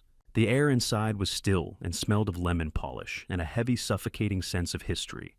It was a structure built on truth, and being inside it seemed to make Julian's polished veneer crack. He didn't waste time with nostalgia. He led me straight to the pantry, his footsteps echoing on the hardwood floors. "Dad, I need to verify some insurance titles for the estate merger. You remember the code to the small floor safe in here, right?" he asked, his voice betraying a jagged impatience. He knelt on the dusty floorboards, his expensive suit trousers wrinkling, as he looked at me with a look of predatory anticipation. I stood there letting my gaze wander aimlessly around the shelves of empty mason jars. I can see the numbers, Julian. I whispered, my voice trembling with a feigned frustration that I let build until I was on the verge of tears. But they won't sit still. It's like a puzzle with missing pieces. I'm sorry. I'm so sorry. I rubbed my temples looking at the safe as if it were a foreign artifact. Julian's mask slipped, then his jaw tightening and his pupils dilating with a raw, ugly anger. Dad, the code. Just think. It's usually a birthday or an anniversary. We don't have time for this. He snapped the corporate charm, vanishing to reveal the cornered animal underneath. He wanted the safe code. I wanted my son back. Neither of us was getting what we wanted. I continued the performance, whimpering about the fog in my mind, until he stood up with a frustrated grunt, his hands balled into fists at his sides. He stomped out of the kitchen, his boots thudding against the wood as he headed toward the garage, likely looking for a crowbar or a way to vent his rage. I stayed behind my spine, straightening the moment he was out of sight. I moved to the garage door, peering through the small window. Julian was throwing aside some old tarps in a corner, his movements frantic. My breath caught as I saw what he was trying to hide. Tucked under a heavy canvas cover was a large professional sold sign, its bright aggressive lettering shouting a reality I hadn't been prepared for. He hadn't just planned the sale. He had already closed a secret contingent deal. The house was already gone in his mind. He was just waiting for the papers in that safe to finalize the theft. I retreated back into the kitchen as I heard him returning, his footsteps heavy and uneven. He thought he was hunting for paper in a safe that had been empty for years, unaware that the real weapon was hidden right under our feet, in a place Julian would never think to look because he had never understood the true weight of a foundation. I looked at the floorboards in the master bedroom through the open doorway, knowing exactly where the tin box was hidden under the marriage bed. The real battle was about to begin. I stood in the silence of the bedroom where Julian was conceived and Annette took her last breath, listening for the heavy, impatient footsteps of my son below before I dropped to my knees for the final inspection of our lives.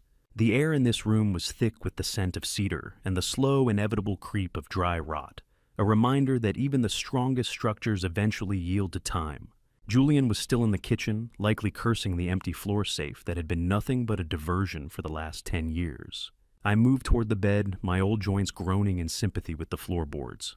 Our marriage bed was a heavy oak beast, a piece of furniture meant to last generations.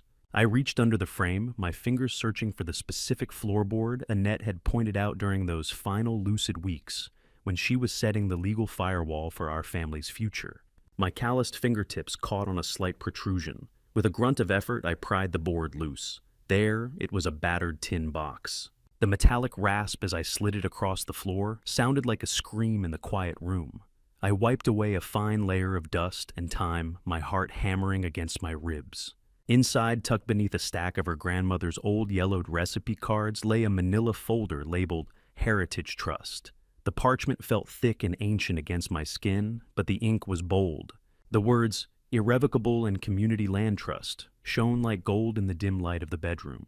I had spent 40 years certifying the safety of the city's infrastructure, but this was the only document that truly mattered now. It was the failsafe Annette had designed to ensure that 14 Elm Street would never become a chip on a gambler's table. I flipped through the pages and my breath hitched. The trust documents felt like a structural reinforcement, a steel beam I was carrying inside my chest to keep my heart from collapsing. Beneath the legal jargon, Annette had left a second gift, a meticulously detailed ledger. It was a list of every bribe Julian had ever taken from Silas Thorne, every back alley agreement and kickback he had accepted while my wife was still alive. She had been watching him fall for years, logging the rot in our son's character with the same precision I use for rusted bolts. My son wasn't just in debt. He was a career criminal in the making. The weight of the folder became almost unbearable, a physical manifestation of a mother's broken heart and a wife's final protective instinct. Yet you were always the architect of our safety. Annette, I whispered, my eyes stinging with a sudden sharp grief that tasted like copper. I heard the heavy thud of Julian's boots on the stairs. He was coming, his frustration radiating through the house like a thermal leak. I didn't have time to put the box back properly. I shoved the Heritage Trust folder under my shirt, the cold crinkle of the parchment against my skin, feeling like a secret armor. I left the tin box open on the bed, scattering the recipe cards and a few old tax returns on top as a decoy. I moved with a speed that defied my 70 years, slipping out the back door of the bedroom and onto the balcony just as Julian burst through the hall door. I didn't look back. I climbed down the external stairs structures I had reinforced myself 5 years ago and disappeared into the heritage orchard. Julian looked at the trees and saw lumber. I looked at the trees and saw my wife's soul. The orchard was heavy with the scent of overripe apples, a cloying, sticky sweetness that felt like a funeral shroud. I found the hollow in the oldest apple tree, the one Julian and I had planted together when he was only 5 years old. It was a gnarled, stubborn thing that refused to die. I stashed the tin box deep in the cavity, covering it with moss and loose bark. I knew Julian's arrogance would never let him look at something he considered worthless. To him, this orchard was just a hurdle for a bulldozer. To me, it was a vault. I straightened my shirt, feeling the sharp corners of the trust folder pressing against my ribs, and walked toward the center of the grove. "Just taking in the air, Julian. The trees are looking thirsty," I said when he finally found me, my voice wavering with a carefully practiced tremor. He was fuming, his expensive silk tie loosened, and his face a mask of jagged, ugly impatience. "We don't have time for the trees, Dad." He snapped the corporate veneer, finally stripped away to reveal the predator underneath. "If we can't find that safe code, this whole trip was a waste of my afternoon. Let's go. I've got meetings." I let my lip tremble, staring at him, with the vacant hurt eyes of a man who no longer recognized his own blood. "I'm just a tired old man, Julian. I've got nothing left for you." I started to weep softly, a performance that felt increasingly like the truth. How do you tell your son that his inheritance isn't a house, but a hard-learned lesson in integrity? Julian let out a sound of pure disgust. "Clearly. Let's get out of here. This place smells like failure." He grabbed my arm, his grip hard and dismissive, and marched me toward the SUV. The engine was already idling impatiently, the vibration felt through the gravel. I sat in the passenger seat, the leather feeling cold and clinical, and allowed myself to be ushered away from the only home I ever loved. Julian didn't speak a word as he reversed out of the driveway, his jaw locked in a silent fury.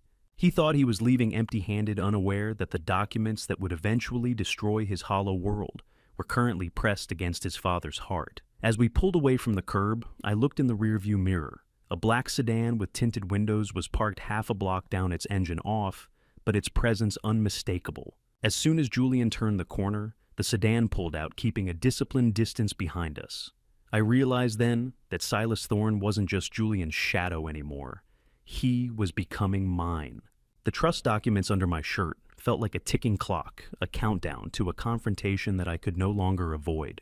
Thorne was watching. Julian was drowning, and I was the only man left standing on the bridge.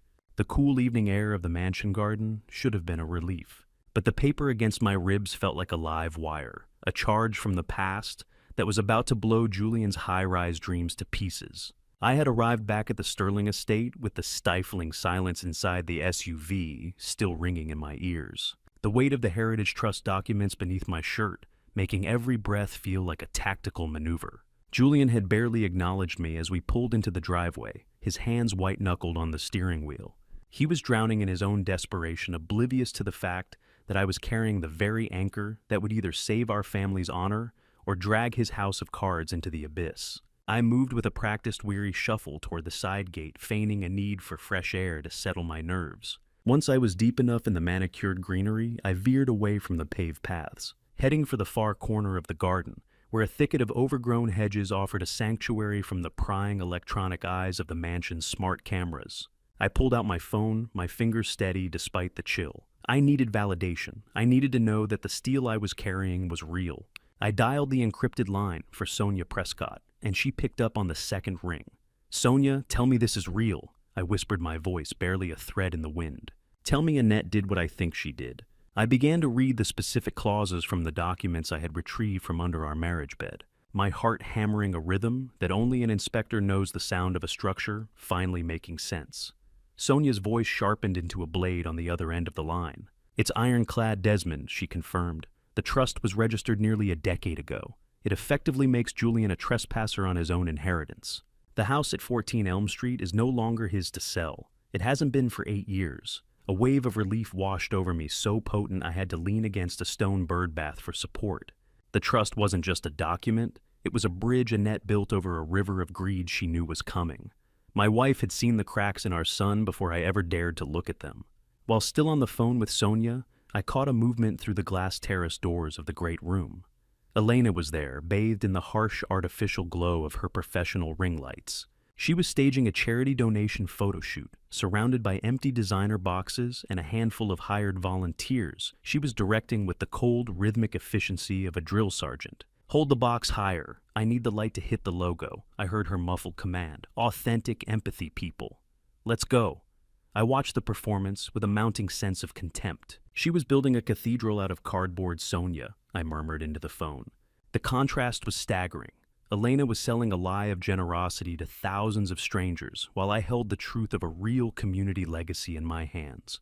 How many likes is a family's dignity worth in the currency of Elena's digital world? I realized then that they weren't just taking my house. They were trying to replace the honest stone and timber of our lives with a hollow plastic veneer that would never hold a load. Sonia's tone shifted, becoming clinical and urgent.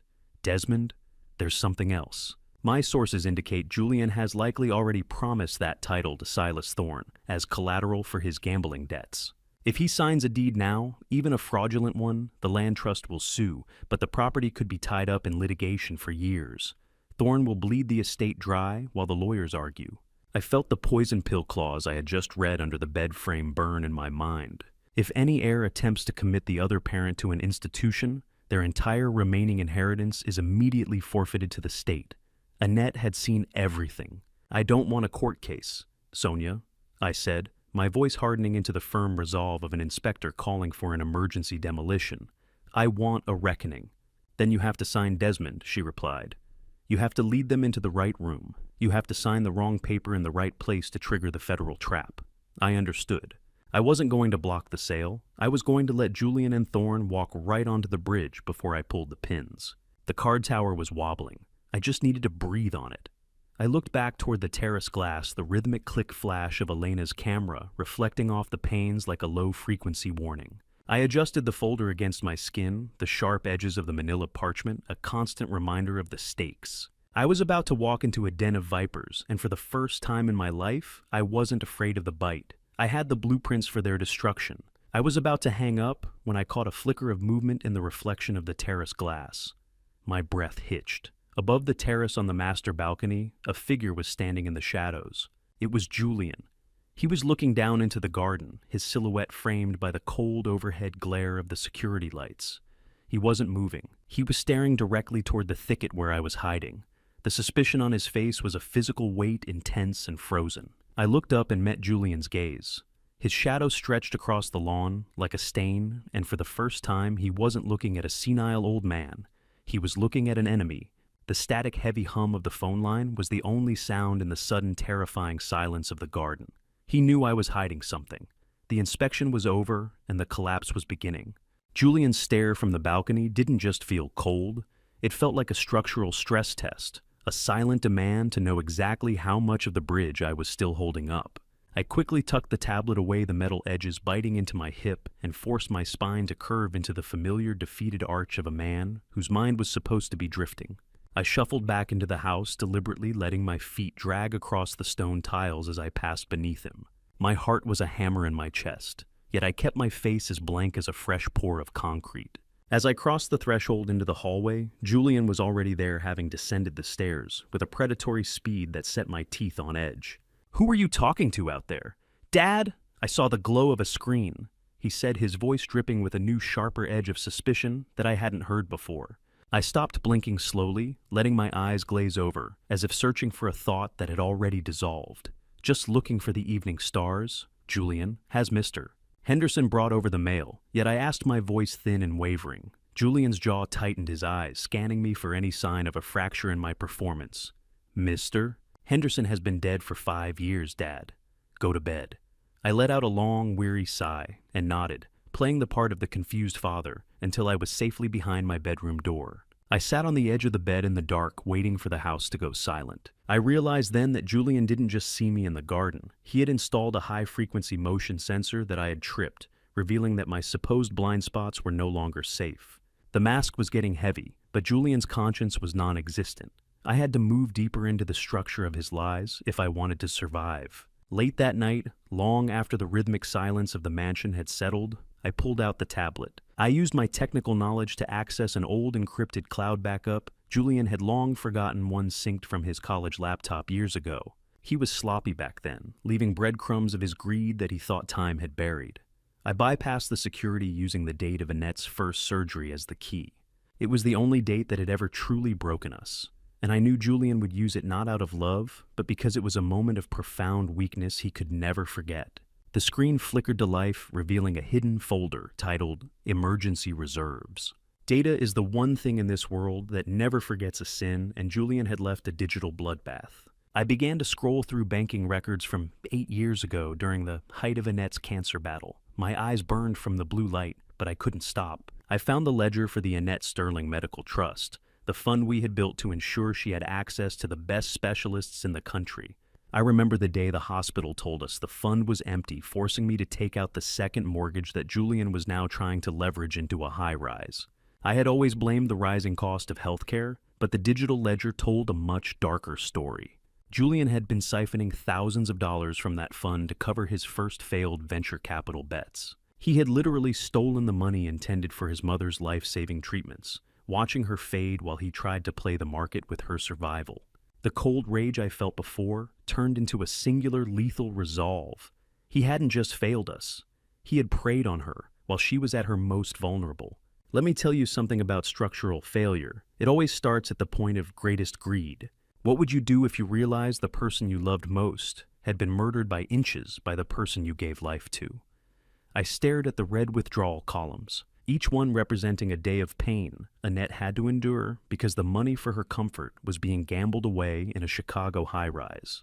Julian had drafted a statement of incompetence for the hospital 8 years ago, attempting to seize total control even then, but Annette had blocked it. She knew. She had seen the rot in him before he ever mastered the art of the expensive suit. She didn't tell me to protect me, but now the truth was laid bare in the clinical glow of the screen. I wasn't just an inspector anymore. I was a witness to a crime that transcended money. The motive for the murder Julian hadn't committed yet was right there in my hands, written in the cold language of debits and credits. I closed the tablet, the blue light of the screen burning in my retinas like a brand. My fingernails dug into my palms, the pain a grounding wire for the fury that threatened to consume me. I didn't just have the trust documents anymore. I had the proof of a betrayal so deep it could never be repaired. The air in the guest room felt old and stale, heavy with the scent of a grief I had never truly processed. I had been living in a house built by a man who had sold his mother's life for a seat at a table that didn't want him. I stood up and walked to the window, watching the first light of dawn gray the edges of the manicured lawn. The aggression of the world was coming for me, and I was ready for it. I heard the low, distant rumble of a high-performance engine in the driveway, the sound of Silas Thorne arriving for his final violent update. The sudden silence that followed was sharper than any scream. I straightened my shirt and prepared to walk back into the lion's den, knowing that the foundation of Julian's world was about to be obliterated by the very weight of his own sins. I didn't need to look through the curtains to know Silas Thorne had arrived. The heavy rhythmic thrum of his idling car felt like a predator's heartbeat vibrating through the very soles of my feet. The morning mist was still clinging to the lawn, but the heat of that engine promised a day of friction. I stood in the foyer, my spine curved, my jaw slack, and my eyes fixed on a point an inch past reality. Julian rushed past me to open the door, his movements jerky and frantic. Silas Thorne didn't walk. He glided through the room like a crack in a windshield, promising a total shatter if you hit one more bump. He was dressed in a suit the color of charcoal, and his presence immediately made the high-ceilinged lounge feel claustrophobic, as if he were sucking the oxygen out of the room to fuel his own cold fire. He didn't look at the art on the walls or the expensive rugs. He looked at Julian with the clinical hunger of a man who was already calculating the resale value of his skin. "Julian, I don't trade in almost, and soon," Thorne said, his voice a low, gravelly rasp. "I trade in titles. Where is the deed?" Julian stammered, gesturing vaguely toward the kitchen. "It's almost ready, Silas. My father just needs a moment to clear his head." I chose that moment to shuffle into the lounge, playing my confused role to perfection. I carried a glass of water, my hand trembling just enough to be noticeable. "Oh, hello," I murmured, looking at Thorne with a vacant squint. Are you here about the furnace? It's been making such a racket. It's hard to sleep with all that banging. Julian's face turned a mottled purple. Dad, not now. This is Mr. Thorne. I stepped closer, peering at Thorne's expensive leather briefcase as if it were a strange animal. As I passed the side table, I let my elbow catch the edge of the glass. The water cascaded across the polished wood, splashing dangerously close to Thorne's shoes and his case. Julian let out a strangled yelp, rushing to the kitchen to find a cloth. Silas Thorne didn't move, but the predatory light in his eyes sharpened as he looked down at the mess. While Julian was out of the room, I leaned in toward Thorne. The vacant stare vanished for a heartbeat, replaced by a lucidity so sharp it was like a blade emerging from a sheath. I hope Julian's new friends in the Cayman Islands are as nice as you, Mr. Thorne, I whispered, my voice steady and cold. He looked like he was having such a grand time on that encrypted call yesterday, talking about secret offshore accounts and fresh starts. I'd hate to think he was leaving a man like you behind without a proper goodbye. Thorne froze. The stillness of the man became something else, a coiled tension. Cayman Islands. What are you talking about, old man? He demanded, his voice dropping to a dangerous whisper. I heard him, I said, leaning back as Julian returned with a bundle of paper towels. Something about the transfer being complete by Friday night. Such a busy boy. Have you ever watched two vipers try to swallow each other? It's a messy business, and I was holding the salt. Thorne watched Julian clean the floor, his expression unreadable, but his gaze now dripping with a lethal suspicion. Thorne stood up abruptly, his briefcase gripped tight. He didn't say another word to Julian, ignoring my son's desperate pleas for more time. He walked out of the mansion, the heavy front door thudding shut behind him, like a cell door. Julian stood there, holding a damp paper towel, looking like a man who had just seen his executioner walk away to sharpen the axe. Before I uncover the next layer of this betrayal and show you the evidence I found hidden in that drawer, I need to know who is still standing here with me in the trenches. If you are still listening, if you are still riding with me, please drop a 75 in the comments right now to show your support for a father's fight for dignity. And a quick word of caution as we move forward. Some details of this journey involve dramatized elements and fictionalized sequences that may stretch the bounds of belief if you're only looking for a dry, factual report. This might be the moment to step away. But if you're ready for the truth behind the curtain, stay tuned. I waited until Julian retreated to his office to vent his terror on a bottle of scotch before I moved toward the guest bathroom. I locked the door and turned on the exhaust fan. The high-pitched hum provided a thin veil of privacy. I pulled out my phone and dialed the number Sonia had given me for the county recorder's office. The clock wasn't ticking anymore. It was screaming. "My name is Desmond Sterling," I said, my voice no longer trembling. "I'm calling to report a fraudulent signature on a pending property transfer at 14 Elm Street. I believe there is a case of elder financial abuse in progress." I could hear the rhythmic tapping of a keyboard on the other end. The clerk confirmed that a transfer was indeed pending, likely triggered by the forged power of attorney Julian had scanned earlier. "We've flagged the file, Mr. Sterling," she told me. "Under the new statutes, no changes can be made for 48 hours while we investigate the claim." I closed my eyes, a wave of tactical relief washing over me.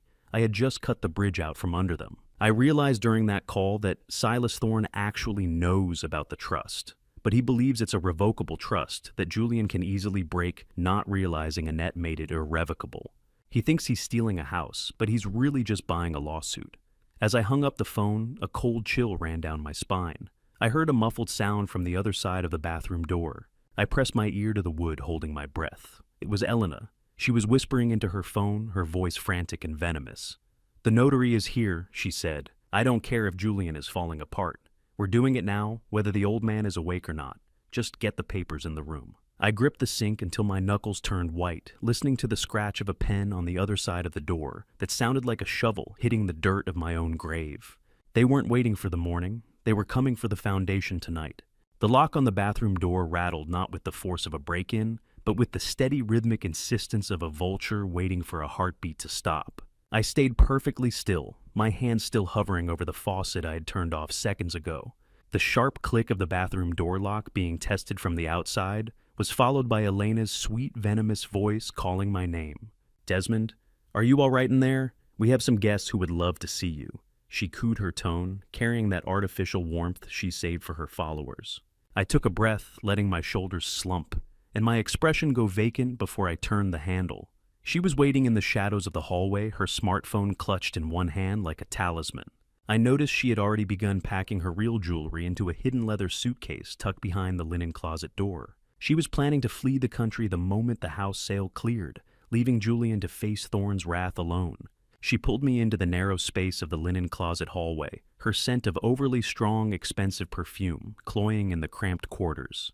"Julian is a sinking ship, Desmond. You and I, we can be the lifeboats," she whispered, dropping the mask entirely. She offered to hide me or lose the forged documents in exchange for a direct cash payout from the trust. "You'd sell your own husband for a designer luggage set, wouldn't you, Elena?" I asked, keeping my voice low. She didn't deny it. She just smiled, a look that proved she was ready to devour her own family to stay afloat. I brushed past her, stumbling slightly for effect, and made my way toward the mezzanine. The mansion felt like a jar full of scorpions, and the lid was finally beginning to screw tight. Below me in the home office, Silas Thorne had returned unexpectedly. He had bypassed the security system with a code Julian had clearly provided in a fit of terror. I watched from the shadows as Thorne cornered my son, his presence radiating a physical threat that made the expansive room feel like a cage. Silas didn't bother with corporate pleasantries this time. He swept Julian's expensive hollow awards off the desk with a single violent motion. The sound of glass shattering on the marble floor echoed up to me, a sharp punctuation to Julian's whimpering. "I don't just want the house anymore, Julian. I want the interest on my wasted time." Thorne growled, his hand landing on Julian's shoulder with a weight that made my son buckle. "Please, Silas, I have the papers. I just need him to hold the pen," Julian pleaded, his upper lip slick with sweat. Thorne leaned in, his voice a low rasp that carried a terrifying promise. "Accidents happen to families who forget their debts, Julian. I remember a fire on Wacker Drive last year. Such a tragedy. Don't let your father be the next headline." Is there anything more pathetic than a predator begging a shark for mercy? I realized then that the structural integrity of my son's life wasn't just compromised. It was non-existent. I chose that moment to stumble into the office, feigning a sudden burst of lucidity and terror. I began to weep, my hands trembling as I pointed at the broken glass. "I'll sign it. I'll sign whatever you want. Just stop the shouting," I cried, playing the part of the broken old man to perfection. Julian rushed to me, his hands shaking as he tried to steady me, but his eyes were fixed on Thorne, begging for approval. "Tomorrow morning, Wacker Drive. 9 a.m. sharp," Thorne said, adjusting his cuffs. "Don't be late for your own funeral, Julian." He turned to leave, but as he brushed past me to reach the door, I feigned a sudden stumble, leaning heavily against his side. In that split second of feigned clumsiness, my fingers deftly ghosted into his blazer pocket, snagging a small piece of cardstock before he could even register the contact. It was a silent triumph. It was a false defeat for me, but a secret triumph. I had led the wolves exactly where I wanted them. As I reached down to help Julian pick up the debris, I palmed the card. It was a business card, but the logo made my blood run cold. Silas Thorne was a former liquidator for the very municipal board I had worked for decades ago. This wasn't just a random predatory loan. This was a decades-old grudge hidden beneath a suit. I watched the taillights of Thorne's car vanish down the long, winding driveway, then turned to see Julian smiling at me. It was a sickening, relieved smile, the look of a man who thought he had finally won, unaware that the foundation of his world was already missing. He thought he had manipulated me into submission, never realizing that I was the one who had mapped the collapse. The mansion was silent now, save for the rhythmic ticking of the grandfather clock in the foyer. But for me, that sound was a countdown. I retreated to my guest room, the weight of the business card in my pocket feeling like a live wire. I wasn't just signing a deed tomorrow. I was signing Julian's eviction notice from my heart. I sat on the edge of the bed, the darkness of the room pressing in, and pulled out the digital recorder I'd been hiding. I checked the levels, ensuring every threat Silas had uttered was captured in high fidelity. The card in my hand told me Thorne knew exactly who I was, which meant the trap had to be even more precise. I looked at the single flickering candle I'd lit, the flame dancing in the draft from the hallway. Everything was in place: the documents, the evidence, and the players. Tomorrow we would go to the glass tower, and I would show them what happens when you try to pull down a structure built on 70 years of truth. I lay back, closing my eyes, but sleep was a distant country. I just listened to the house groan, waiting for the sun to rise on the final day of the Sterling legacy. Julian's smile was the most expensive thing in the room, but as I looked at him, I realized he was smiling at a man who didn't exist anymore, the victim he'd spent weeks carefully constructing. He didn't know that the foundation of his victory was built on quicksand. I had spent the last hour in the flickering light of a single candle in the guest room, double-checking the digital recorder hidden in my jacket pocket, ensuring the silent witness to his crimes was ready. I needed to move before the sun rose, before Julian's household sensors could track my departure. I slipped out of the mansion at midnight, the cool suburban air a sharp contrast to the suffocating luxury of the house I was leaving behind. I drove to a local 24-hour diner on the edge of Naperville, a place where the smell of stale grease and industrial coffee acted as a grounding wire for my nerves. Sonia Prescott was already there, sitting in a back booth, her expression as ironclad as a bridge piling. We sat in silence for a moment as she reviewed the digital evidence I had harvested: the medical fund theft, the recorded threats from Silas Thorne, and the forged power of attorney. "This isn't just about a house anymore, Desmond. This is about making sure they can never do this again," she said, her voice low and clinical. "I want the records clean, Sonia. I want the truth written in a way even Julian can't edit," I replied. She handed me a discreet digital recorder and a set of legal triggers to use during the meeting. These would ensure his actions met the federal threshold for bank fraud. I looked at the bus ticket I had prepared earlier. It wasn't for Julian to escape. It was the exact route Julian used to take to the hospital when Annette was dying. I intended to place it on the table during the signing, a psychological trigger to let him know I knew everything. I returned to the mansion and sat in the dark of my guest room, winding my father's vintage Bridge Inspector watch one last time. The rhythmic click wind was the only sound in the oppressive silence. I reflected on the structural integrity of my own family, realizing that some cracks are too deep to patch. I secured the Heritage Trust documents into a hidden compartment in my old municipal jacket, preparing for the morning's execution. At dawn, Julian and Elena ushered me into the SUV. The atmosphere was thick with a performative, frantic excitement. Julian was sweating through his shirt, driving too fast toward Wacker Drive, while Elena sat in the back, her fingers flying across her phone as she deleted unprofitable photos from her cloud storage to make room for their new lifestyle. "Are we going to the museum? Julian, I think I forgot my tickets," I murmured, trailing my hand across the leather seat. "Better than a museum, Dad. We're going to the future," he replied, his voice pitching high with a desperate sort of joy. "Have you ever sat in a car and realized you were the only one who knew the bridge ahead was out?" As we pulled into the parking garage beneath Thorne's skyscraper, I noticed a folder on the dashboard labeled Exit Strategy. I caught a glimpse of the contents. Julian was planning to leave Elena at the airport immediately after the signing. He was betraying his partner in crime even as they prepared to gut me. The elevator ride to the 50th floor was a silent, pressurized climb.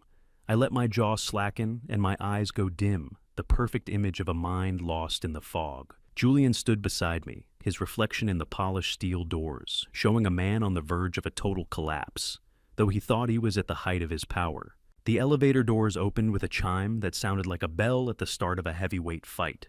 The clinical artificial scent of the office lobby's air filtration system filled my lungs, a scent that smelled of cold calculations and high-altitude greed. I was no longer a father looking for a way to save his son. I was an inspector who had found a terminal fracture in the main support.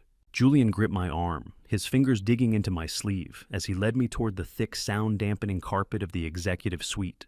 I saw Silas Thorne standing by the floor-to-ceiling window, silhouetted by the morning sun, looking like a man who owned the very air we were about to breathe. The trap was set and the vultures were ready to feed, unaware that the meal was about to bite back. Stepping onto the plush charcoal carpet of the executive suite, I felt the air pressure change, not just from the altitude, but from the crushing weight of the lies Julian was carrying in the folder under his arm.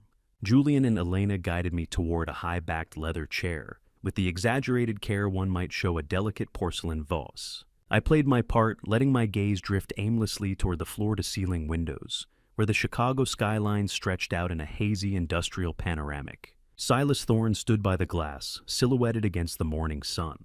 His slate-gray suit blended so perfectly into the urban gloom that he looked less like a man and more like a permanent fixture of the city's cold architecture. "Beautiful view, mister." "Sterling." Thorne finally said, his voice a low rasp that didn't carry a hint of warmth. "A perfect place to secure your future." "I think I saw a bird," I murmured, my voice thin and wavering. Was that a hawk, Julian?" My son forced a laugh that sounded like dry leaves skittering over pavement, a frantic sound that did nothing to hide the sweat blooming on his temples. Thorne's office was a cathedral built to worship the dollar, and I was about to overturn the altars. Julian leaned in his fingers, digging slightly into my shoulder as he opened the manila folder. The quitclaim deed was already positioned on the desk, looking stark and lethal under the recessed lighting. I reached into my jacket pocket ostensibly to find a handkerchief and secretly pressed the record button on the digital device Sonia had provided. "The pen is right here, Dad," Julian whispered, his breath smelling of stale coffee and desperation. "Just like we practiced, for the legacy." I fumbled with the fountain pen, my hands trembling with a feigned weakness. "Legacy? Yes," I said, staring at the paper. Annette always said integrity was the only legacy that didn't rot. Thorne watched me with the unblinking focus of a predator, his proprietary air beginning to fray at the edges. "Just sign the mark, Mr. Sterling," Thorne said, his voice dropping an octave into a threat. "The bank is closing the window. We don't have time for a trip down memory lane." I held the pen over the signature line, the gold nib hovering a fraction of an inch above the ink. Then I stopped. I didn't shake. I didn't mutter. I simply straightened my back, a rhythmic crack echoing from my spine as I shed the skin of the victim. The confused old man died at exactly 9:35 a.m. I set the pen down on the mahogany with a heavy, deliberate click that sounded like a hammer cocking. "Julian," I said, my voice now resonant and cold. "I've spent 40 years inspecting bridges. I know a collapse when I see one, and you're flatlining." The shock that hit Julian's face was visceral. He actually recoiled, his hands flying to his chest as if I had struck him. "Desmond, what is this?" He stammered, his eyes darting toward Elena, who had gone as pale as the marble in the lobby. I didn't answer him. I looked at the door just as it opened to admit Sonia Prescott. Sonia walked in with the authority of a high court judge, flanked by two men in dark, unremarkable suits who moved with a synchronized discipline that screamed federal law enforcement. She didn't look at the view. She walked straight to the desk and placed the heavy leather-bound Heritage Trust folder right on top of the fraudulent deed. "This property belongs to a community land trust, Mr. Thorne." Sonia stated, her voice cutting through the room's pressurized silence like a diamond on glass. "It has since 8 years ago. Any attempt to transfer or leverage it constitutes bank fraud, wire fraud, and racketeering under the RICO statutes." Julian's skin turned a sickly, translucent gray. He looked at the trust folder as if it were a bomb, realizing he had been trying to sell a ghost for money he'd already gambled away. Have you ever seen a $1 million ego shatter? It sounds like absolute silence. Thorne's predatory air vanished instantly, replaced by a calculating, lethal fury. He turned toward Julian, his eyes narrowing into slits. "You little worm," he hissed. "You brought me a haunted asset. You swore this was free and clear." My heart wasn't racing. For the first time in weeks, it was beating with the steady rhythm of justice. Thorne's own legal counsel emerged from a side door, their eyes widening as they scanned the irrevocable clauses Annette had drafted to protect us from this exact moment. They whispered to Thorne, their faces grim, explicitly stating that moving forward would invite a federal investigation they couldn't bury. Thorne stood up and moved toward Julian, his hand landing on my son's shoulder, not in comfort, but in a gesture of total abandonment. "We're done here," Thorne said, his voice flat. "Julian, you lied to me. I don't deal with amateurs who bring the feds into my office." Silas, wait, I can explain." Julian started, but the notary stood up and closed his briefcase with a sharp metallic click. Sonia smiled, then a look that was more clinical than kind. "Actually, Julian, the notary you arranged is currently in federal custody," Sonia revealed. "This gentleman is an undercover agent who has recorded every second of this attempted signing." The trap had closed, and as Thorne's lawyer looked at me with a respect that felt like cold steel, I knew the foundation had finally been cleared of the rot. The heavy oak doors of the executive suite didn't just open. They were filled by the presence of 4 men in windbreakers, with federal emblazoned across their backs, and for the first time in my life, I saw my son look smaller than the chair he was sitting in. The sound of their synchronized footsteps on the sound-dampening carpet was a rhythmic punctuation to the end of a long structural failure. I watched with clinical detachment as the lead agent presented a series of warrants to Julian and Silas Thorne. The agents began an immediate asset preservation, freezing every account, every offshore shell, and every venture capital fund Julian had built on the foundation of our family's home. Julian tried to stammer a defense, his voice a high, thin reed in the wind, but Sonia Prescott moved forward and handed over the digital recorder I had used. The small red light on the device was still blinking like a beating heart, containing the real-time confession of Julian's attempted fraud. Julian looked at me, his eyes wide and leaking with a desperate hollow hope. "Dad, tell them. Tell them it was a misunderstanding. Please," he whispered. I didn't look away, but I didn't offer a hand either. I looked at him with the same observant eye I used for a rusted suspension cable, seeing the rot that had gone too deep for any patch to fix. The handcuffs didn't make a sound, but they were the loudest thing in the room. Silas Thorne remained seated, his face a mask of iron, but I saw the way his fingers twitched against the mahogany desk. He was a shark that had finally found a net he couldn't bite through. I felt the taste of copper in my mouth from the residual adrenaline, but my heart was beginning to find a steady, calm rhythm for the first time in weeks. As the room descended into the chaos of seizure and interrogation, I watched Elena's realization take hold. She didn't look at the handcuffs or the agents. She looked at her phone, watching her lifestyle being liquidated in real time. Instead of defending Julian, she immediately retreated to the far window, adjusted her hair, and began recording a tearful statement. I had no idea Julian was capable of this. "I'm so sorry to everyone who believed in us." She sobbed into the lens, her eyes never leaving the screen, to check if the tears looked authentic. "You're checking your engagement metrics while your husband is being read his rights, Elena," I said as I passed her. "That's authentic." She didn't even blink, her thumb already moving to check the upload speed as the life she knew was being packed into evidence bags. Sonia escorted me out of the office, the sound of the agents' voices fading as we reached the elevator. I left Julian behind, a man trapped in a cage of his own, still trying to explain the unexplainable to men who dealt only in cold, hard facts. When we reached the skyscraper's marble lobby, Julian stumbled out of the elevator, moments after us, his expensive shoes scuffing against the polished marble. He fell to his knees in the center of the lobby. "Elena, don't do this, we still have the Aspen trip," he cried out, reaching for her as she strode toward the revolving doors. She was already on a call with a publicist, her voice sharp and businesslike. "There is no we anymore, Julian. My lawyer will be in touch about the brand assets," she said, stepping over his outstretched hand without looking back. "Have you ever seen a man realize he's worth less than the floor he's lying on?" I stopped near the security desk, leaning on my cane and watching the scene unfold. Julian was a heap of silk and desperation on the floor, a man who had sold his soul for a seat at a table that had just been folded and put away. I reached into my pocket and pulled out a $100 bill, handing it to the lobby security guard. "Do me a favor, son," I said, my voice calm and firm. "Keep that homeless man off the marble. It's a clean lobby." The guard looked at the money, then at Julian, and nodded with a silent understanding. I walked toward the revolving doors, the cold artificial wind from the glass panels hitting my face. Sonia followed me, her hand resting briefly on my arm, in a gesture of respect that felt like cold steel. I walked through the doors into the afternoon sun, the sound of Julian's sobbing fading behind the thick glass. The air in the city was crisp, and for the first time in years, it didn't taste like ozone and lies. I wasn't just an old man with a house anymore. I was an inspector who had seen the demolition through to the end. The bright yellow foreclosure notice taped to the mahogany front door was the only authentic thing I'd seen on this property since the day I arrived. It stood out like a warning flare against the dark wood, a stark punctuation mark at the end of a very long, very crooked sentence. I stood across the street leaning on my cane, watching the physical collapse of the empire Julian had built on a foundation of sand. It had been 2 weeks since the confrontation in Silas Thorne's office, and the structural failure of my son's life was now complete. A crew of movers overseen by federal agents and windbreakers moved with robotic efficiency, hauling out the designer furniture and oversized art that had made this place feel like a museum of vanity.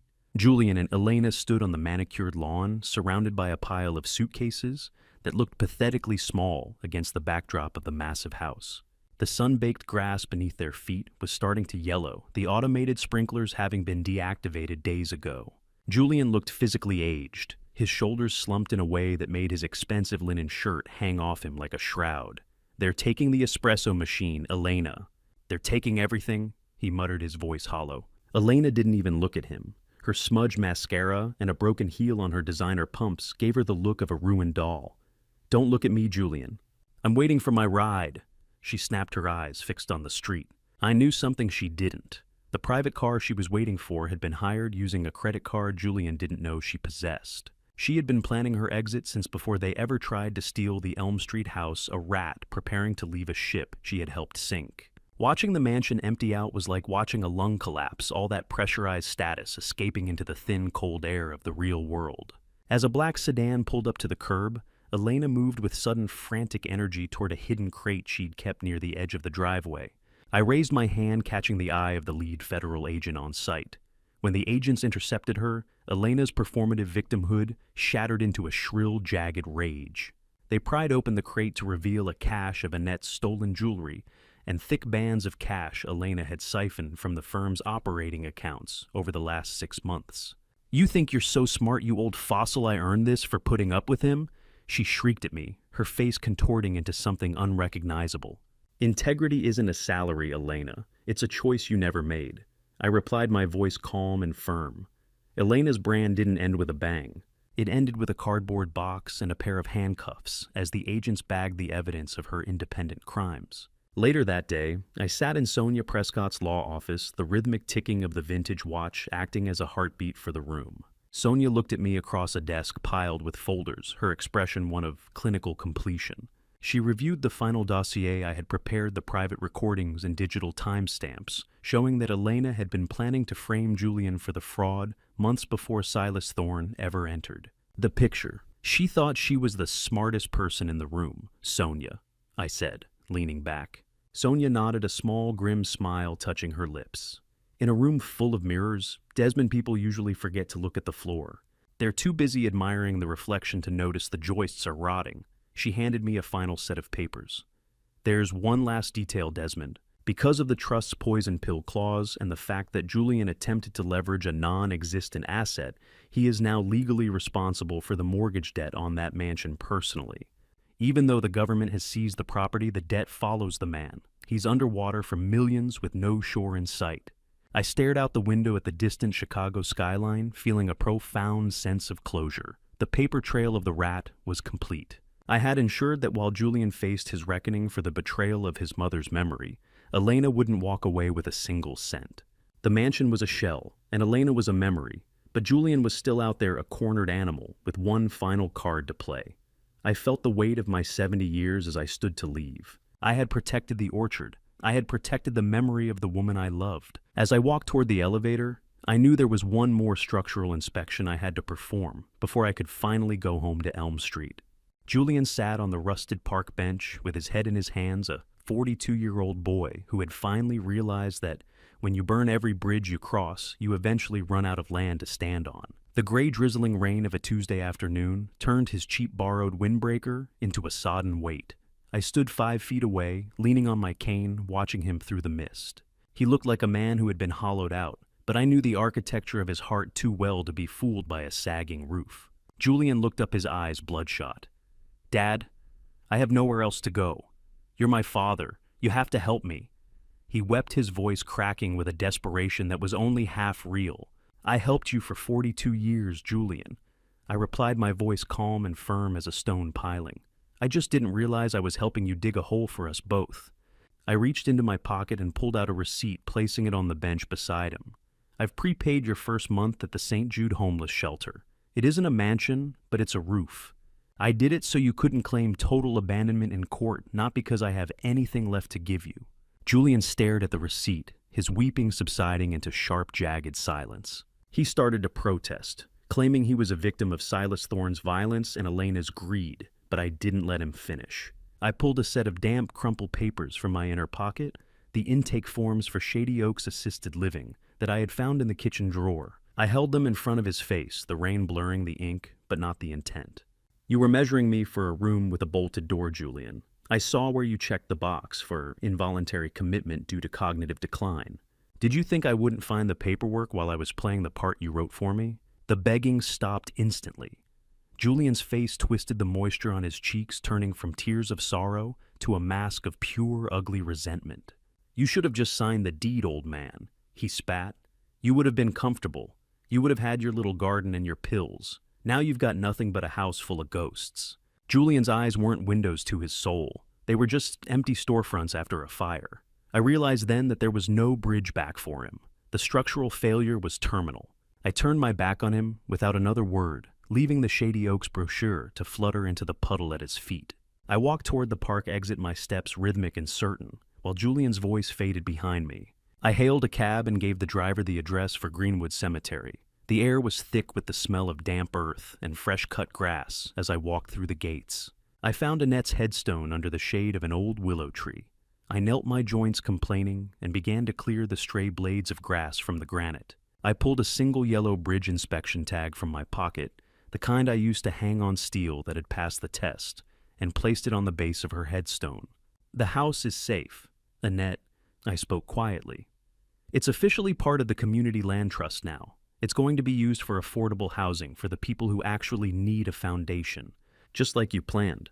I told her about the fall of Silas Thorne and the evidence I'd given the prosecutor to ensure Elena and Julian faced their reckoning. For the first time since her funeral, the air didn't feel heavy with grief. It felt light, reinforced by the structural integrity of a job well done. I touched the cold textured granite of her name. "I'm going home now, Annette," I whispered. "To our real home." I stood up, wiping the moisture from my face, and looked at the horizon where the sun was trying to break through the gray clouds. As I reached the cemetery gate, the groundskeeper stepped out of his small stone hut. "Mr. Sterling," he called out, his voice hesitant. "Your wife? She left something with me years ago. Said I should only give it to the man who protected the bridge when the storm was over." He handed me a sealed envelope, the parchment yellowed with time, but the handwriting unmistakably hers. It was addressed to the man who protected the bridge. My fingers trembled as I took it, the weight of her love and pride reaching across the years to find me. I stepped into the waiting cab, the letter clutched to my chest like a shield, ready to see the final pieces of the reconstruction fall into place. The rhythmic industrial thud of a pile driver at 14 Elm Street sounded like the steady pulse of a heart that had finally found its rhythm again. I stood at the edge of the property, the smell of fresh-cut lumber filling the air. This ground had been a battleground for months, but today it felt like a garden in the first flush of spring. The heritage orchard remained, its gnarled branches reaching out like protective arms around the new framework of affordable community housing. I watched as the skeletal structure of what would become a community center rose from the earth, anchored by the very oak beams I had salvaged from my original woodshop. It was a literal reconstruction of my life's work, repurposed for the public good rather than a private penthouse. The site foreman walked over to join me. "Building something that lasts isn't about the cost of the marble, it's about the depth of the pilings," I told him, running a hand over a reinforced joint. He nodded with a grin. "We're keeping the orchard, Mr. Sterling, every single tree, just like the trust demanded." I looked down toward the lower section of the lot, where drainage trenches were being dug through the heavy gray Illinois mud. A group of laborers in high-visibility vests worked in a slow, disciplined line. Among them, I spotted a figure that moved with a distinct, clumsy lack of grace. It was Julian. He was stripped of his tailored silk suits and luxury watches, his soft hands now encased in heavy leather gloves. He was laboring under a court-ordered community service program, a condition of his plea deal. There were no cameras here, no followers to witness his performance. There was only the weight of the shovel and the resistance of the earth. I walked down the slope until I was standing at the edge of the trench. Julian looked up, wiping a smear of mud from his forehead with the back of his sleeve. He met my eyes, and for the first time in years, the predatory glint was gone. He looked exhausted, hollowed out by the physical reality of honest work. "Keep your back straight when you lift, Julian. Shortcuts are how things break." I said, my voice calm and devoid of the old anger. He leaned on his shovel, his breath coming in ragged gasps. I understand now, Dad," he whispered. He looked at the foundation he was helping to build, then back at me, a flicker of genuine realization crossing his face. Julian was finally working, not for a brand, but for his soul. It was a poetic justice that didn't require a prison cell, only a reminder of what it felt like to actually contribute to a foundation, instead of siphoning the strength from one. I left him there in the mud, knowing that the curriculum of the shovel was the only thing that could teach him the lessons I had failed to instill. I moved toward the far end of the site, where the heritage garden was already being plotted out. I thought about the liquidated assets I had recovered from Elena's secret accounts, the ones the federal agents had missed, but Sonia and I had tracked with clinical precision. I had secretly set up a small educational fund for the children of the families who would soon move into this housing. It felt right to use the remnants of a lie to fund the education of the truth. I reached the old stone bridge near the edge of the property, the very first structure I had ever inspected as a young man. I leaned against the rough sun-warmed stone of the railing, feeling the weight of the vintage watch in my pocket. The letter Annette had left for me was tucked safely in my jacket, her words of pride, a structural reinforcement for my spirit.